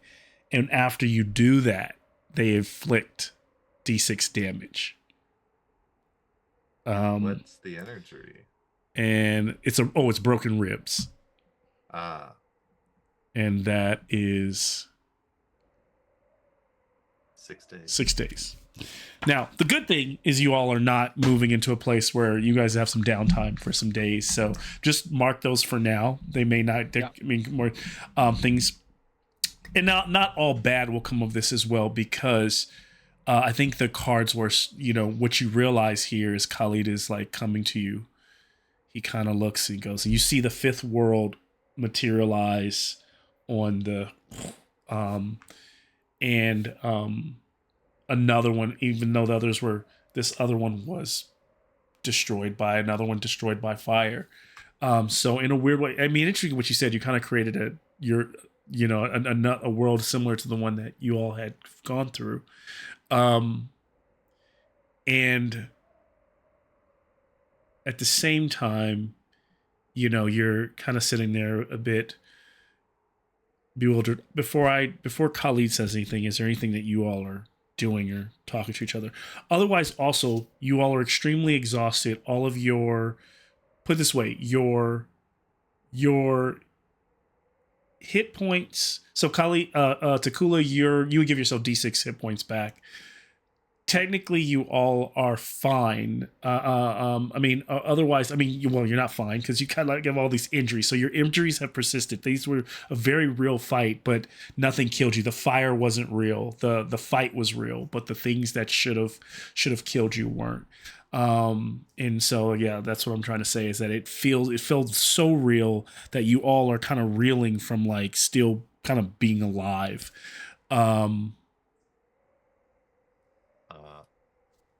Turn over to you all for a moment. And we'll be closing out shortly. Uncharacteristically cheerful with the events that taken place. You hear Sylvia go, "Ah, well, I'm very sorry I couldn't save you there, Takula." As she does this kind of laugh thing, she coughs up blood. But she does not look like she is in any visible discomfort or pain, which don't really know what to make of that.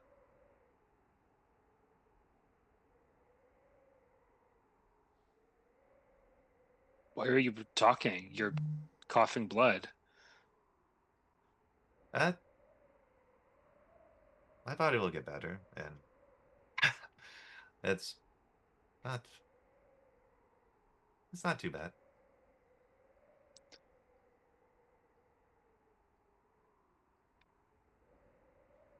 I think Takula kind of like tries to lock eyes with Karasi, like, who is this person?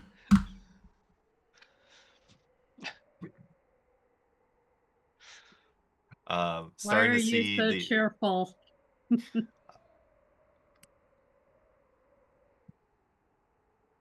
We just got beaten by a dragon, or at least I think we got beaten by a dragon. It feels like we got beaten by a dragon, but somehow we are alive.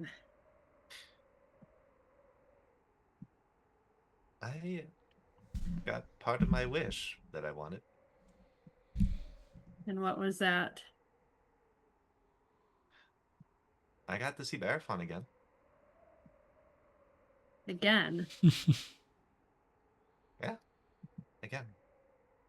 Have you seen him before?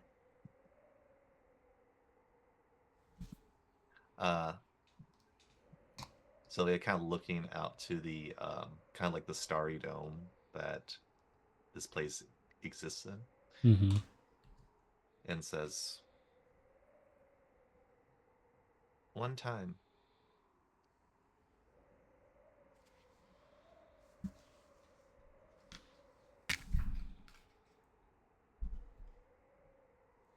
only one time." Does Sylvia look or seem kind of wistful? Is that the vibe I'm getting? It's like she's not even there at the moment. Like she's like reliving like a past memory. Hmm.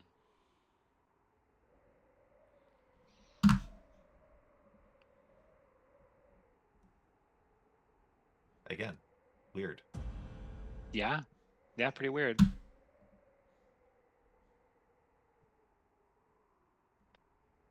I feel like we almost saved that world. We almost stopped the dragon. I feel like we were close. Don't tell me you want to try again.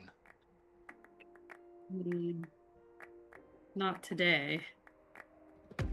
I And feel she's like holding her head, and she's like, you can tell her head is just like hurting her, and she seems a little confused. I feel like that was good experience. I can feel myself getting stronger. Coughing up more blood.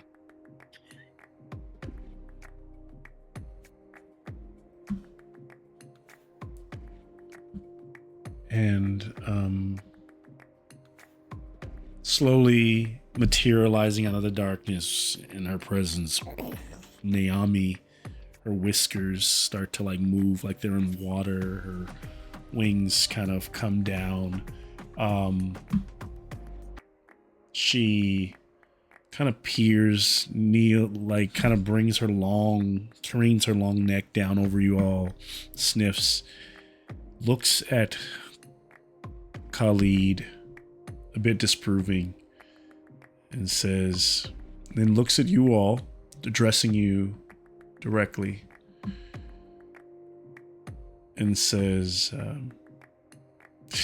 you see, how long do you think you sat there deliberating, building your world? What, 20 minutes? How long was your fight? 60 seconds?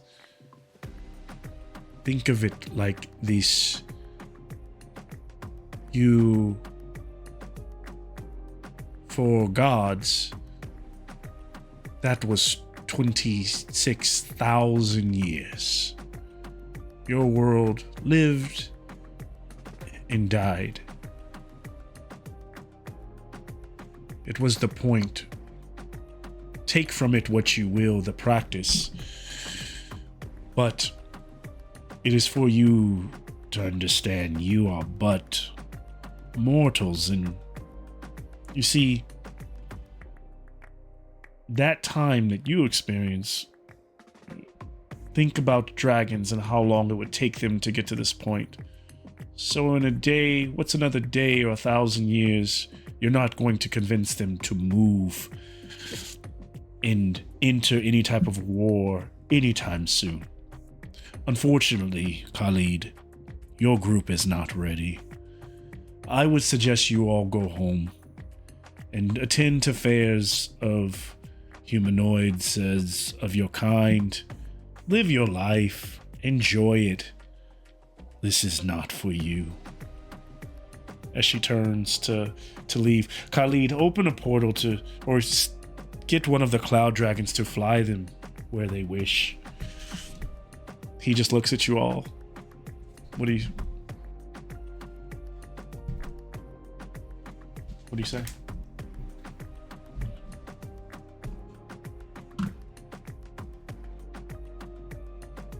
But that's it? That is it. We almost... Nope, you can continue. She just kind of like, just kind of snaps for a second. But we almost succeeded. Doesn't that mean something?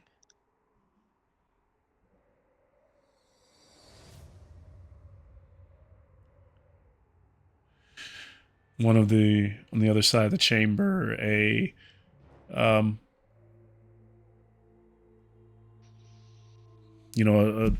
this cloud dragon enters.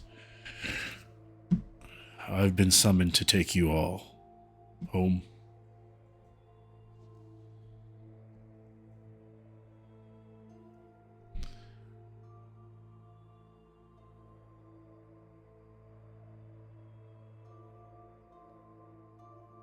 We just got here.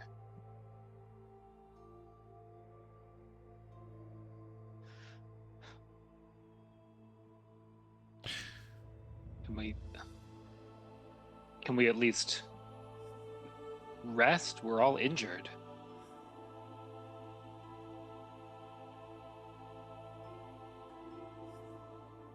The three of us took your test. Only 3. And we almost passed. I think we have earned at least a discussion about what is happening. This world may be long to you, but this is our lives and our world that we want to protect. And we need your help.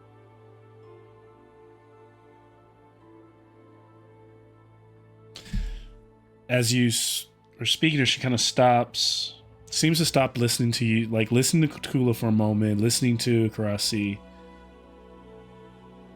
And you all are kind of at that doorway that leads out to like the fresh air and out to where you all were. And then she kind of cloaks herself, kind of turns like into air and smoke. To my throne room I must go. And continues on. This pathway leading out, like she seems to have just kind of straight denied you. This other dragon waiting for you. Khalid kind of standing in the middle, looking at you all. You have so many questions. What do you do?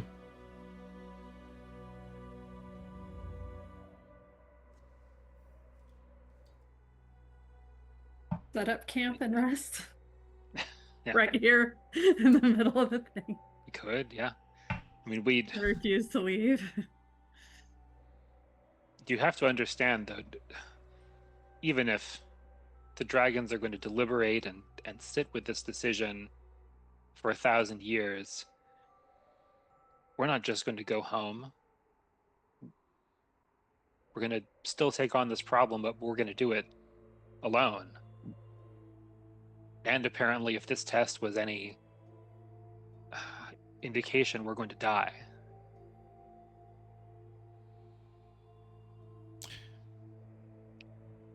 Takula, can I have a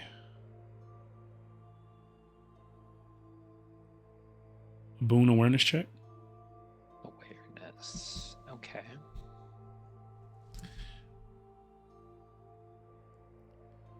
Okay, that's a success. It appears you're the way you all are feeling right now, dejected by this, and like you've gone through all of this and you feel like you deserve. The queen has just walked away, or the Naomi's walked away from you, flown back to her chamber. Khalid, almost not even deity here, almost seems to be standing in the gap as almost like messenger, just like saying nothing. Clearly one path leads back into the plane of air. The other, this dragon messenger waiting to take you home. You feel defiant in this moment, and where can that it sounds like in your defiance, is there a choice that you're making? And what is that choice in defiance? I guess basically I'm asking you directly, are you refusing to leave?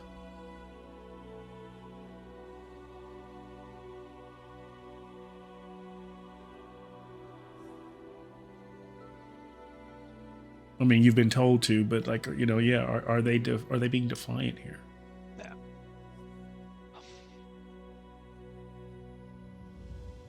I mean, the thing is,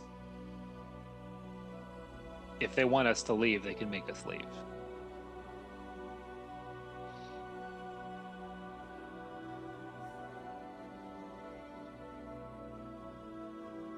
Yeah, I'm on my last legs. I don't know what we can do. I mean, Karasa, you said set up camp here and try to rest. I guess the question is, if we leave, then what? And if we stay, to what end? We want them to listen to us. We can't force them to do that. But if we leave, then are we giving up? Or are we tackling this alone? Khalid goes, if I may. The dragon looks at him like, you're like, almost like he's not supposed to be speaking up.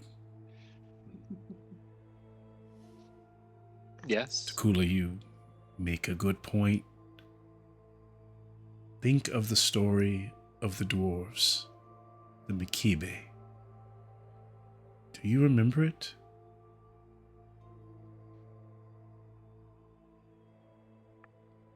Give me a myths and legends check. Okay. That's a fail. Come on. I can push. I mean, You could if you I don't- want to. It's up to you. I don't yeah. see. If you don't get it, then it's fine. You didn't just Yeah. it's an op. What would I be?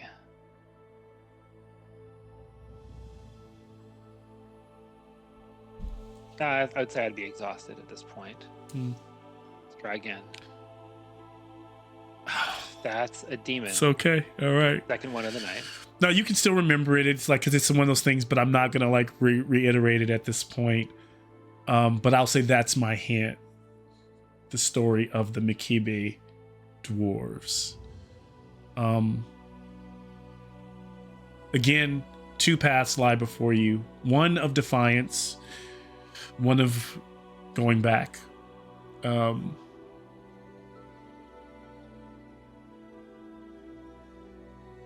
Or camping here, which I don't know what they but like, yeah, one of just like, yeah, but I think camping here. Yeah, I think that's the indecision, but I think, and don't worry about the other players. No, they're here or not. You all were here tonight. This is the choice that you all are here to make for the party.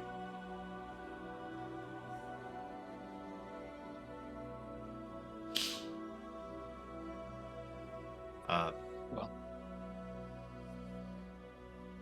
the only thing Sylvie will say on this is, if you want my opinion on this,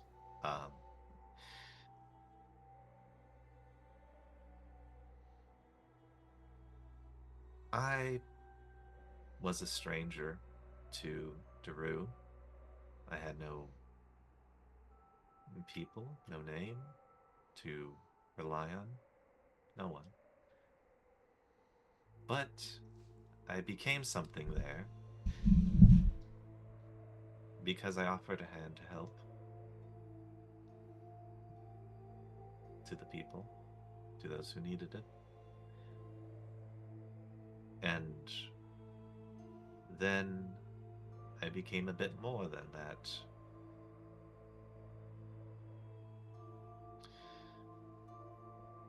All I will say is that even though it looks bad right now. We can build up from that nothing.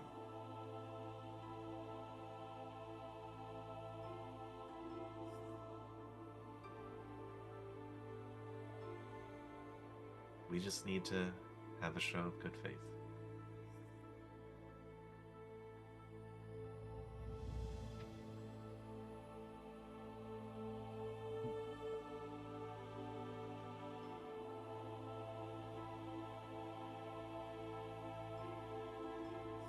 That's all. That was loud. The cat just took down my Oh my! Ah. light. Ah.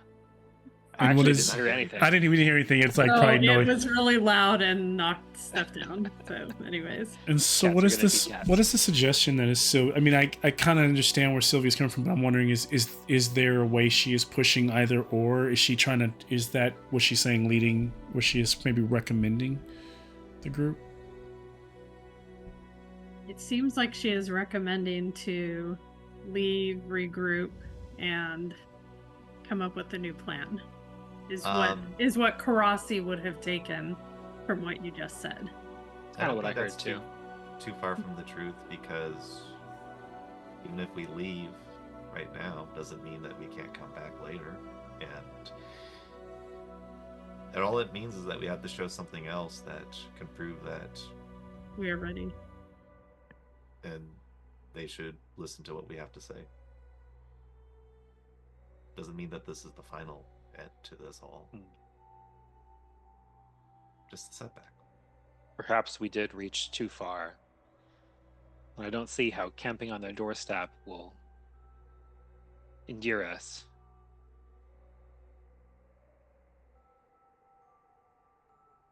I guess that is true. They will not listen. It is so frustrating. And my head hurts. Just 'cause- So we go back home and take care of smaller problems. Make friends, it sounds like. And then when we can handle something bigger, we take it on.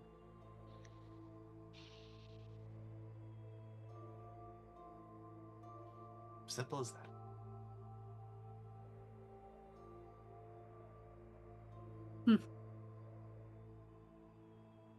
And I guess we return. We return home and come back another day.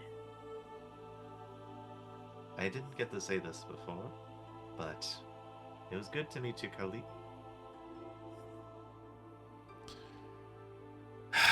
It was nice to meet you.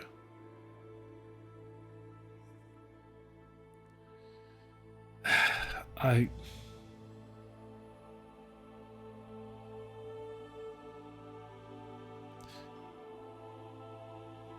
don't go. It's Naomi. She respects defiance. But it is your choice. You are so close. The test was to defy, push a bit further.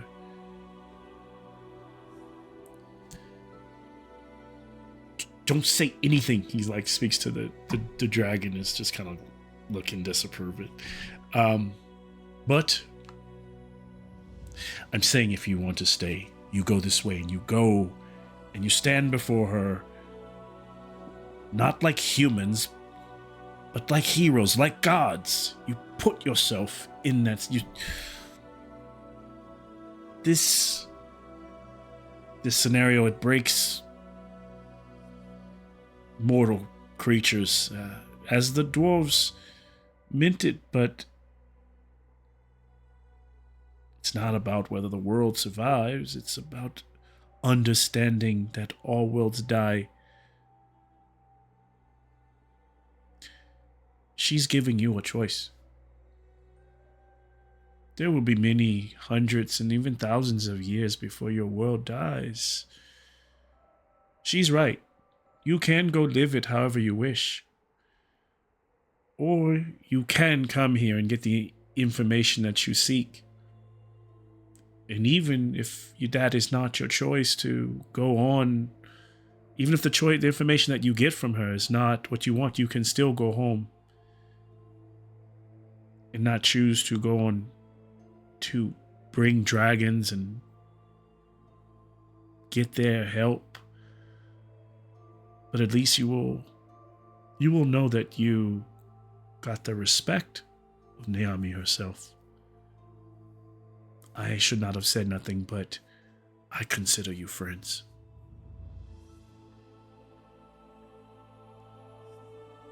And I want my friends to have the respect of dragons. Kind of like nudges Karasi and Takula.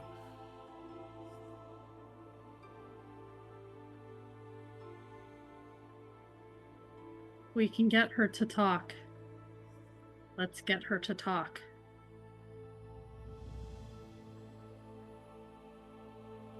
I don't understand the first thing about this, but fine.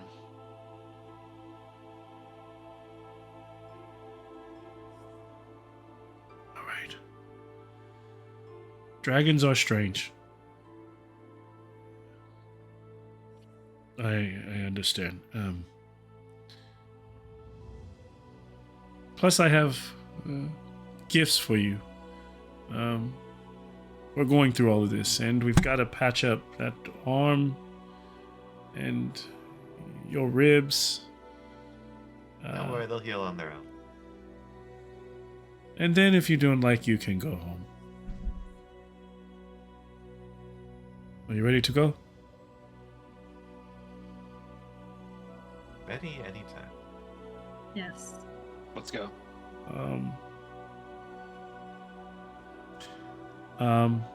And so they had to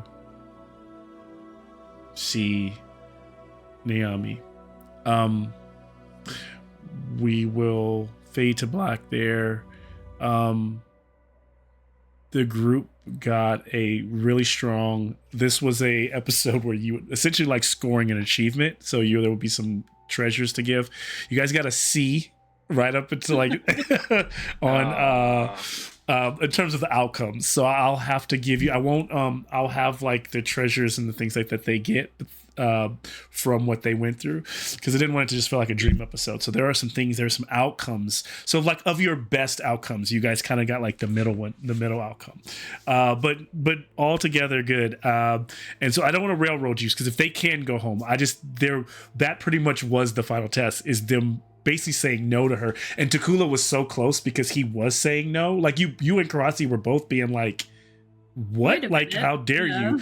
But you just needed to like push, you just basically to be like, no, like come here, like we want to, like we're gonna talk to you, and you're gonna like listen to us. And it was like, and normally you all are there, but I feel like, in the presence of dragons, and that's the point. She wants you to be like, because I think for Naomi, no one's ever gotten that far. They've never like actually pushed their will. So the story of the Makibe dwells, I know it was 2 weeks ago, but I gave this story about how the dwarves were so defiant that they like built, they were said they wanted to build into the sky, and they built so high into the mountain that they essentially built into the sky realm. And when they got to the sky realm, the cloud dragons were like, how the hell did you get here? This is not your place, go away. And they were like, no, we want to like establish a realm here. And then that's why they don't worship the sky, they don't worship them like gods, but they honestly, like the dragons had a mutual respect for the dwarves, because this is how persistent they are, and that's why they live up there in that like high realm with them. So that was kind of like a nod to like you all, just like that was what I was trying to say, and I probably would have gave that to Kula, but 2 fails back to back, it just wasn't meant to be. And so yeah, and then so Khalid just told you outright, but that means he can't give you the treasures he was supposed to. But so all fair, all good stuff. I wanted you all to have a session that was divorced of the other group, and still really fun. And it was good to see how crazy strong Sylvia is, and see what's in for. You guys got the taste of a slightly modified, ancient dragon, considering you all's levels, so it lets you guys see how strong you are. It would have been a different creature.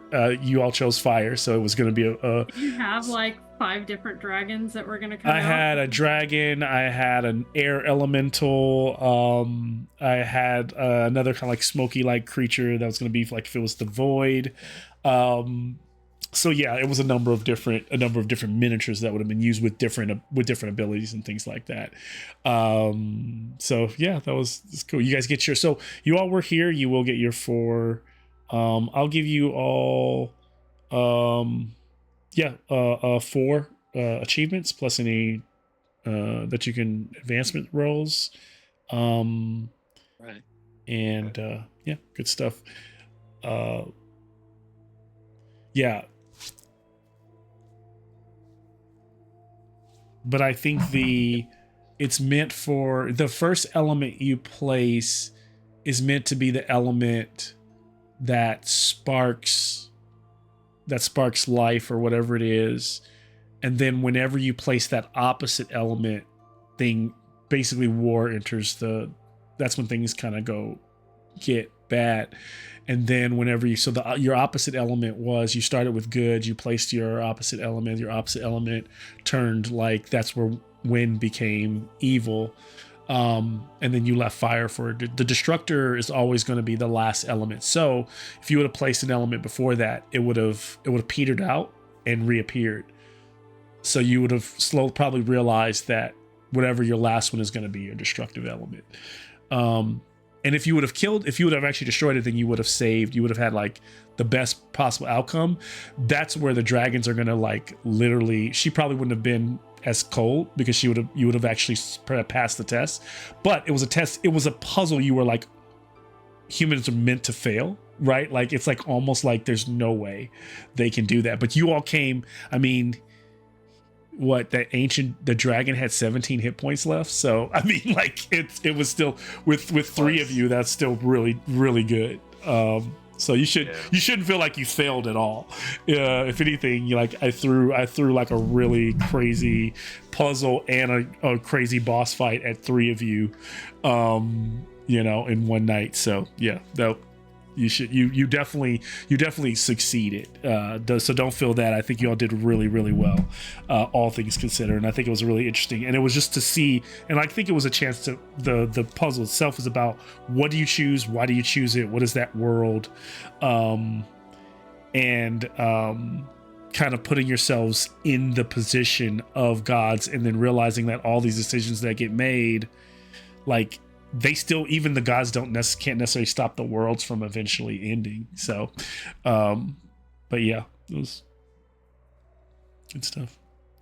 I think the hard thing was too, coming into that battle, like I was already half dead from the previous.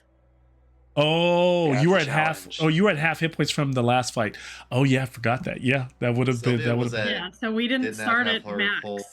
Got hit it. points either. Yeah. That. Yeah. And that was slightly by design. That makes sense. Yeah, because I wanted it to feel like kind of tough and difficult. And then we would have been a little easier because we had a couple more players. But yeah, that just Jason not being there. So yeah, it would have been a little bit more balanced. But it wasn't necessarily be for you to win or not.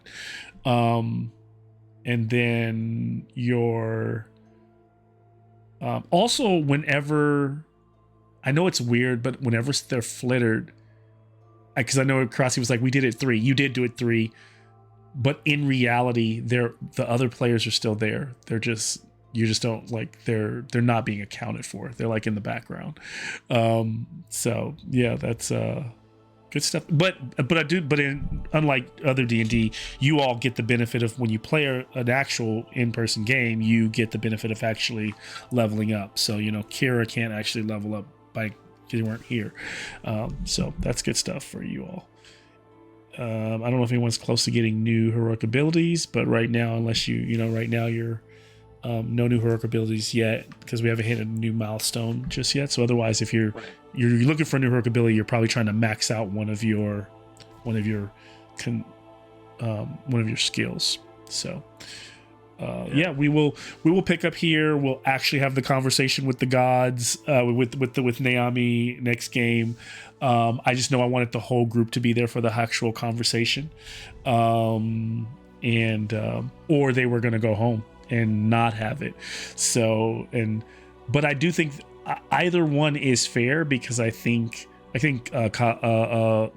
Colin, you and I think maybe Jason talked about this at the end of the last game, is that in reality, the group does not have to try to take this high heroic. Even after this conversation, I don't want the group to feel like this is the path they have to go on, right? And I mean, you were saying normally we are like brash head. This is normally the path you take, so and, it's traditional for this group to take this path. So I'm not against it at all. Just, but I mean, I would just say that I intentionally have not been making that type of character. Like Sylvia's not that. Yeah, Sylvia is definitely. She seems like she's interesting. She definitely feels like she's a particular. I haven't picked my. She's a particular anime character that I don't know which one she is yet. That I've like probably. I'm sure she's based on somebody that I haven't been able to peg yet. But a lot of characters have those. She has that trope of like naivete and like newness to the world and just kind of going into it like brash, but like but courageous and strong, right? So yeah, it's cool. Yeah, so there will be some perks. I'll give you some wins for this. I hadn't tonight. By the time we start playing, one thing I didn't get done tonight was my treasure. I didn't know what I wanted to give you for this, but I know there were like 5 tiers, so you guys get that middle tier. Yeah, but not the middle tier because you didn't do. I think this is A stellar. So I think for the actual puzzle, it's an A. I think for the way Renown, the way the dragon saw you at the end, it's kind of like in the middle, so it like evens out. Like it's like those two things is the way I'm kind of like judging it. So I think it was played really well. Yeah. Right. Good stuff. Yeah, I'm glad we got a chance to get a game in because I know it could be. I know we had to lose that last game, and I was like, Deborah's gonna kill me if we don't get a game in tonight. So thank God Nick showed up. So if the next game is the 2nd of May, I will not be attending. Oh, you can't make it? Out of town. Oh, yeah. Okay. That's an in-person game, right? Yeah. Okay. Because I have. But there are 3 games that. Sorry, what'd you say? You have a. No, I'm gonna be out of town for graduation for my daughter. Oh, okay, no worries. I think you'll miss mostly. You'll miss like some role play and some more Skyrim stuff, and then I think by the time you come back, you'll kind of have a direction maybe of where the group is at. Maybe if we get into some downtime for next session. I think there'll be some downtime. I think there'll be some downtime next session too, because there's like some kind of like the Skyrim and just kind of like maybe like just kind of shooting the shit here and resting. Yeah, I think that'll be. And so I'll have some options there, and then I think like introducing them to like the dwarven folks and stuff, the Makibe dwarves. So yeah, that'll probably be what I'll try to set up for the. We've had a couple like. Yeah, the last game was like a lot of encounters and back there, so that'd be more chill episode on the 2nd. Yeah. And cool. Well, appreciate y'all. Sorry, hopefully I didn't throw too much crazy shit at y'all tonight, but good game nonetheless. Because I'm still learning the levels of Dragonbane and how strong people are. Sometimes it's good to do this because it gives a chance for me to throw like a really strong monster and see where everyone's at. And I'm like, dude. While people go down, like this is, I'm like always surprised just how much damage output like you all can do in a few rounds. Yeah. So yeah, it's pretty. We are very different because like Sylvia has twice my hit points and lots of ways to mitigate damage. Yeah. This was a great test for Sylvia too, of just like this is what she can do. Yeah. It's pretty, good to see the effective. Tank. So it all balances out because like she's like the defensive tank. You've got the offensive like cannon, which is Karasi, and then you've got the long range like does a shit ton of damage from long range, which is Karasi. Because every time Takula gets like a couple well placed shots, people take like 25 damage off of a couple arrows. So and then you add Shoyebi's like chill touch and all that stuff. It's a pretty devastating squad. And then Kira's constantly keeping everybody boomed up with. So yeah, it's pretty nasty. I'm gonna have to get smart with future monsters. So yeah, this is good stuff. Good to know. All right, y'all. Well, Yeah, it was a great time. Good time. See you guys later. Have a good one. check it All right, later. have a good night. Peace. Good night. Yeah. Nick, if you're, if anybody's sticking around, I'm gonna stick around for like maybe 5-10 more minutes. Uh, Yeah. yeah, no, I'm all good. But Yeah. it's a good game. Good- Good to get one in, and like Yeah. I think this is good having some of the characters who aren't as outspoken. Yeah. Yes. Yeah, yes. forced to interact. Yes. Absolutely. Absolutely. So I'm glad to have that. Let me know when you guys are doing. Is there something coming up with? Is Henry? Was that the last outing before he moves? I gotta hit him up. Or, It might be, but we're gonna try to put together something in the meantime. yeah. I know, Yeah. like the book club is gonna try to meet next week, Okay. assuming I can finish the book in time, because I think I'm gonna be the slowest one at this point. Okay. Let me know if I might just hop on and just shoot the shit and like hear about whatever I heard about earlier was dying babies. I mean, it sounds like an awful book, but Jesus. I mean, it sounds like, but it's just like, man, like It's quite something. It's a weird book. Yeah. Yeah, it's weird. yeah, maybe I'm getting to that point where like the world is getting so crazy. I'm like, man, I need to like make my stories a little bit more lighthearted. It's like just should. Oh man. But I guess like, you can make D&D or Dragonbane or whatever a little bit more, just like, oh, let's we'll have a nice easy adventure while the good guys do good things. Absolutely, and that's why I'm gonna try to do try to not keep it all doom and gloom and pressing you all towards like big So yeah, I like that. Even just the idea of some more downtime stuff. I'll work on that. Something I can. Especially do. since we kind of really fucked up, Oh like, yeah. Don't worry. I think the whole point of this episode is that like after this, you're supposed to have some chance to recover. It was supposed to feel like and I mean, in a weird way, I think it makes sense because like dragons would be like dragons have to be in. I think dragons need to be in awe of mortals and humankind to be like, okay, you went through that, you did some shit, like for me to like see you a certain type of way. So I think you've done that, and I think Naomi was just like playing like she wasn't impressed to see if they would push the envelope a bit, but I think she's still impressed. I think coming so close the way they did, no one's even gotten that far, and I think Colleen knows that. So not even mad, and I think this was like, I mean, for me, and also just like character wise, like just take it all in stride. This is not an issue. It's funny, you also made Sky, you also made Wind evil. She took note of that as soon as you did it. She was like, "What?" I'm like, excuse me. Because under my breath, I was like, "How dare they?" So yeah, good shit. Yeah, y'all have a good night. Good talking to y'all. Nick, if you still want to go get some food, I'm down. But I'm open. If you're tired, then we can do whatever. But yeah, why don't I give you a call when we get off then? Yeah, that sounds good. All And right. Colin, I will be seeing you on Monday. Yeah, I will see you then, where we can be further evil. Yeah. All right, y'all. Have a good night. Good night. Peace. Bye bye.